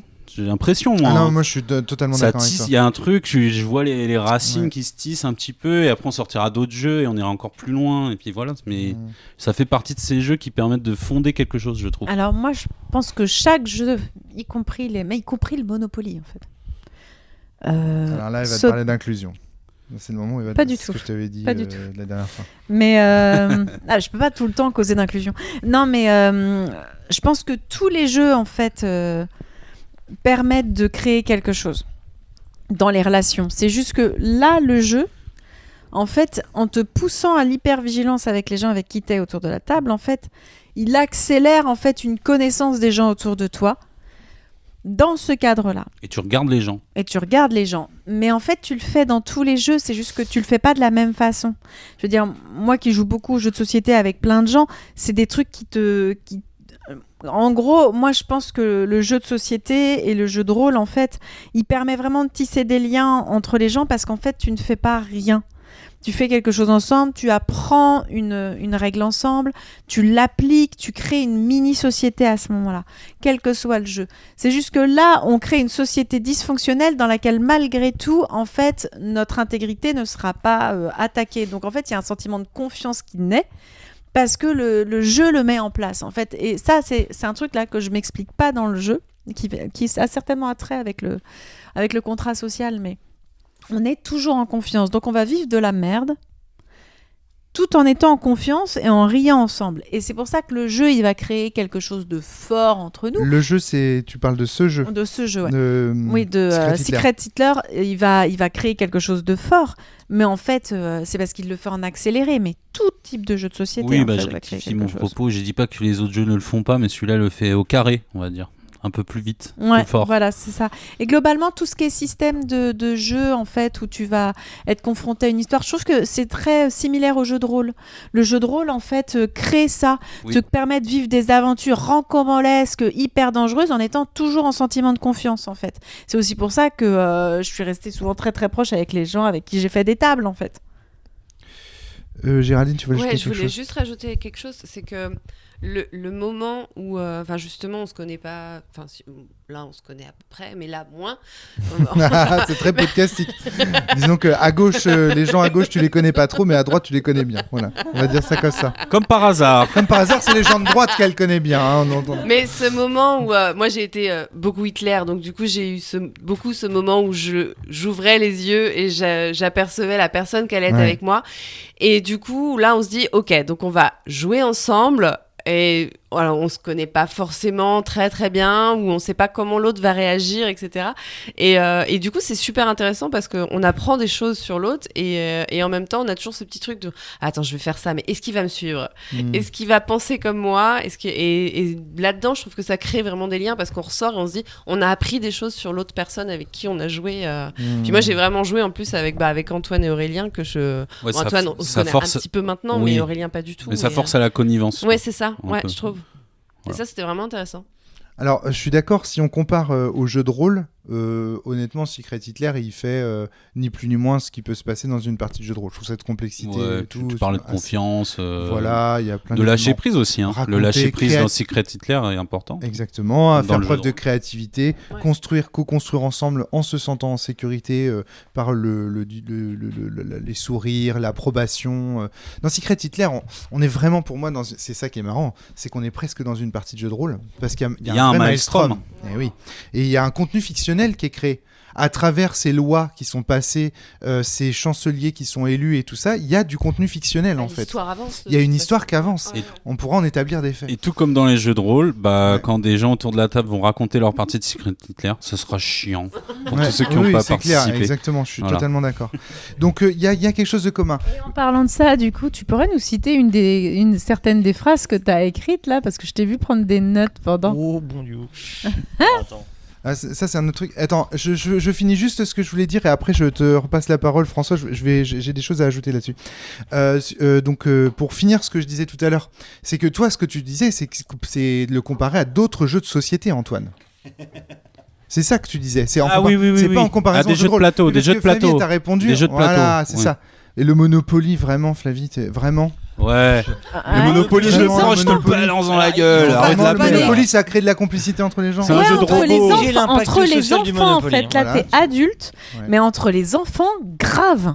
La complicité, ou c'est genre, t'es tombé dans ma rue. C'est un début de complicité, en fait. D'où mon discours sur l'inclusion. Tu vas nous parler d'inclusion. Tu vas nous dire que chacun, en fonction de là où il en est. Eh ben oui. Voilà. C'est ça, c'est-à-dire que c'est que Flavie, dans la tête, elle a ce truc de oui, mais non, parce que chaque jeu, en fonction des niveaux auxquels sont les groupes, apporte en fait son lot d'histoire et tu vois, mais il est clair qu'entre adultes, voilà. Moi, j'ai déjà vu des enfants prendre la voiture et faire c'est ça, bien sûr. Et dire, moi, maintenant, c'est moi le banquier. Je suis désolée, mais à un moment, c'est un niveau de connivence, ils sont en train de jouer ensemble. Tu vois bien que le propos d'Antoine, c'est de dire, toute chose égale par ailleurs, avec tu mets des enfants devant. Alors bon, Secret Hitler, mauvais exemple, mais tu proposes à des enfants. Attends, je propose à des adultes aussi. Tu proposes à des enfants. Non, prenons le cas des enfants parce que c'est très bien. Ça permet de voir un niveau où qu'on imagine tous, où effectivement c'est très balbutiant. Il n'y a pas cette culture générale qui permet de comprendre c'est qui Adolf Hitler, c'est quoi le fascisme, etc.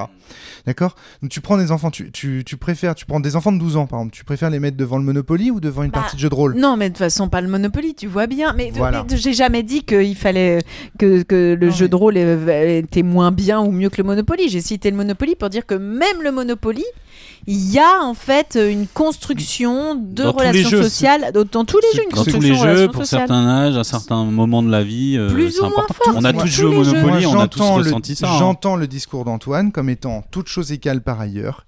Il vaut mieux sortir Secret Hitler que Sky Joe au cours d'une soirée. Mais avec des adultes. Voilà, avec des adultes. Non, on s'entend. Oui, non, mais c'est ça. Tu sais, toute chose égale par ailleurs. C'est-à-dire que là, entre nous. Et puis ça dépend aussi de ton niveau de fatigue. Je suis désolée, mais des fois, moi, j'aurais pas envie de jouer à Secret Hitler. Et des fois, un bon vieux Sky Joe, ça me fera plaisir, en fait. Et ce sera un niveau de connivence différent. Et on créera quand même des liens à la table, en riant. Je veux dire, il y a un jeu pour chaque chose, en fait. C'est pas un jeu facile, Secret Hitler. Je te rassure, moi j'adore jouer à Secret Hitler, mais il y a plein de fois où on aurait pu le sortir avec les potes et on se dit la flemme. Je le dis autrement, parce que vraiment décidément c'est compliqué. Une partie de Secret Hitler, elle va imprimer une marque dans ton existence. Elle te bouleverse, elle te laisse une marque. Est-ce que j'ai dit l'inverse ? Non. Mais j'essaye de te dire ce que veut dire Antoine. Mais j'ai compris ce qu'il voulait dire, arrête de me faire croire. Je pense que c'est Romaric Hitler là. Non ? J'ai bien compris ce qu'il voulait dire. Je dis juste que tous les jeux, enfin c'est pas compliqué quand même ce que je raconte, tous les jeux en fait ils apportent quelque chose. Secret Hitler apporte quelque chose de fort, mais il y a aussi d'autres jeux qui apportent des choses fortes et de façon différente, et voilà, on va pas jouer qu'à Secret Hitler. Pour moi ce que tu dis c'est un peu relativiste, c'est-à-dire de dire en fait tous les jeux se valent. Non, là il y a un jeu Secret Hitler qui est mais comme j'ai jamais dit tous les jeux se valent. Depuis tout à l'heure je dis à certains niveaux, etc. Tu t'écoutes pas, c'est tout. Non, j'écoute plus. Bon, on vote non pour ce gouvernement. Les phrases de François. Alors ça, c'est quelque chose sur lequel je voulais revenir aussi. C'est pas mes phrases de jeu. Alors moi, mes phrases, je les dirai pas à l'antenne. On va commencer par ça. Les pépites. Qu'est-ce qu'il a dit, Antoine ? Pépites, c'est beaucoup, Antoine. En vrai, j'en ai 3. T'en as dit 2. C'est trop bien d'être fasciste. Et après, c'est. On est sorti du contexte.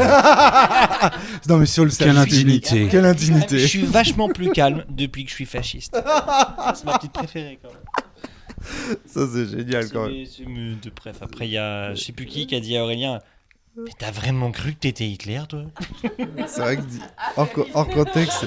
Voilà. Après, la deuxième partie où ça a capoté sur une méconnaissance de règles. Et ce que j'ai trouvé fascinant, c'est de voir comme tout le monde est parti en mode.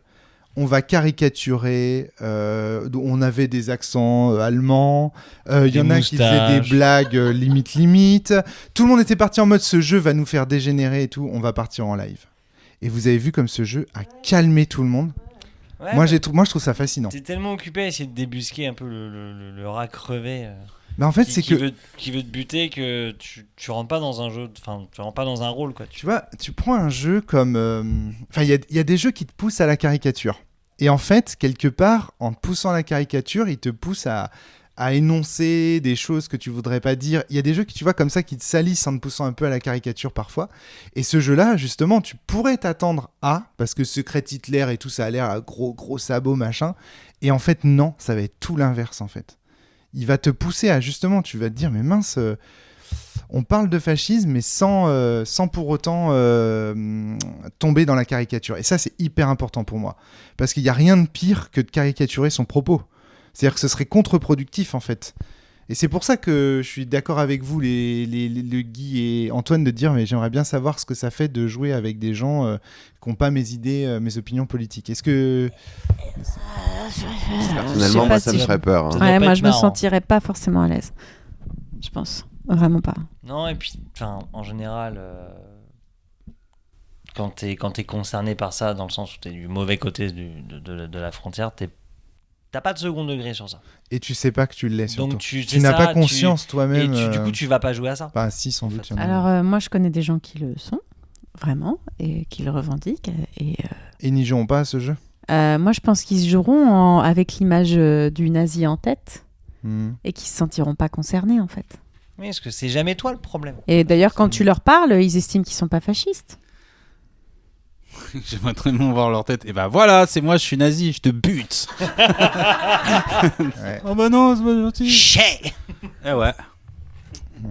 Intéressant en tout cas. Mais en tout cas, je trouve ça très très cool de voir comme le jeu évite justement la caricature et va droit à son propos en fait et nous le met en plein dans la tronche. Je trouve ça fascinant. On a fait le tour. C'est bon? Ouais, t'en as marre toi. On sent que t'en as un gros tour là. Attends, okay. Non, ça Les boutons sont désactivés depuis un moment déjà. Ça fait longtemps, désolé Antoine. Bouton désactivé. Merci beaucoup Antoine en tout cas de nous avoir amené ce jeu, c'était vraiment avec passionnant. Plaisir, j'espère qu'on fera des parties, pourquoi pas. Carrément, avec grand plaisir. Merci. Vivement l'extension sur Netanyahou. Et il y a déjà des extensions. Alors il y a des extensions gratos faites par la commu, où on peut jouer des anarchistes, des communistes et il y a autre chose, je sais plus ce que c'est, des maoïstes, non j'en sais rien. Non, mais ouais, et on peut jouer jusqu'à 20. Jusqu'à 20. Ouais. Et ça fonctionne. Et là, c'est pas un truc. C'est pas trop cacophonique, ça paraît. Je sais pas, quand ça se passe à 20, je pense que ça devient un GN. Hein. Bon, déjà on va pas s'asseoir à 20. Ouais. Qui a 20 chaises? Parce que là le jeu est prévu jusqu'à 10, hein, c'est ça? Là jusqu'à 10, ouais. Ok. Intéressant. Courez l'acheter, disponible partout. Et il est gratos surtout, donc il y a pas à l'acheter. Il est gratos, ouais. Ça aussi c'est intéressant d'avoir laissé ce jeu en libre accès. C'est-à-dire qu'il y a un propos là pareil, politique je pense. Merci beaucoup François, merci beaucoup Géraldine, merci beaucoup Flavie. À très bientôt tout le monde. Portez-vous bien et surtout faites plein d'expériences comme ça. À très bientôt. Mais tu dis ça parce que t'es Hitler. Mais oui. Je le savais.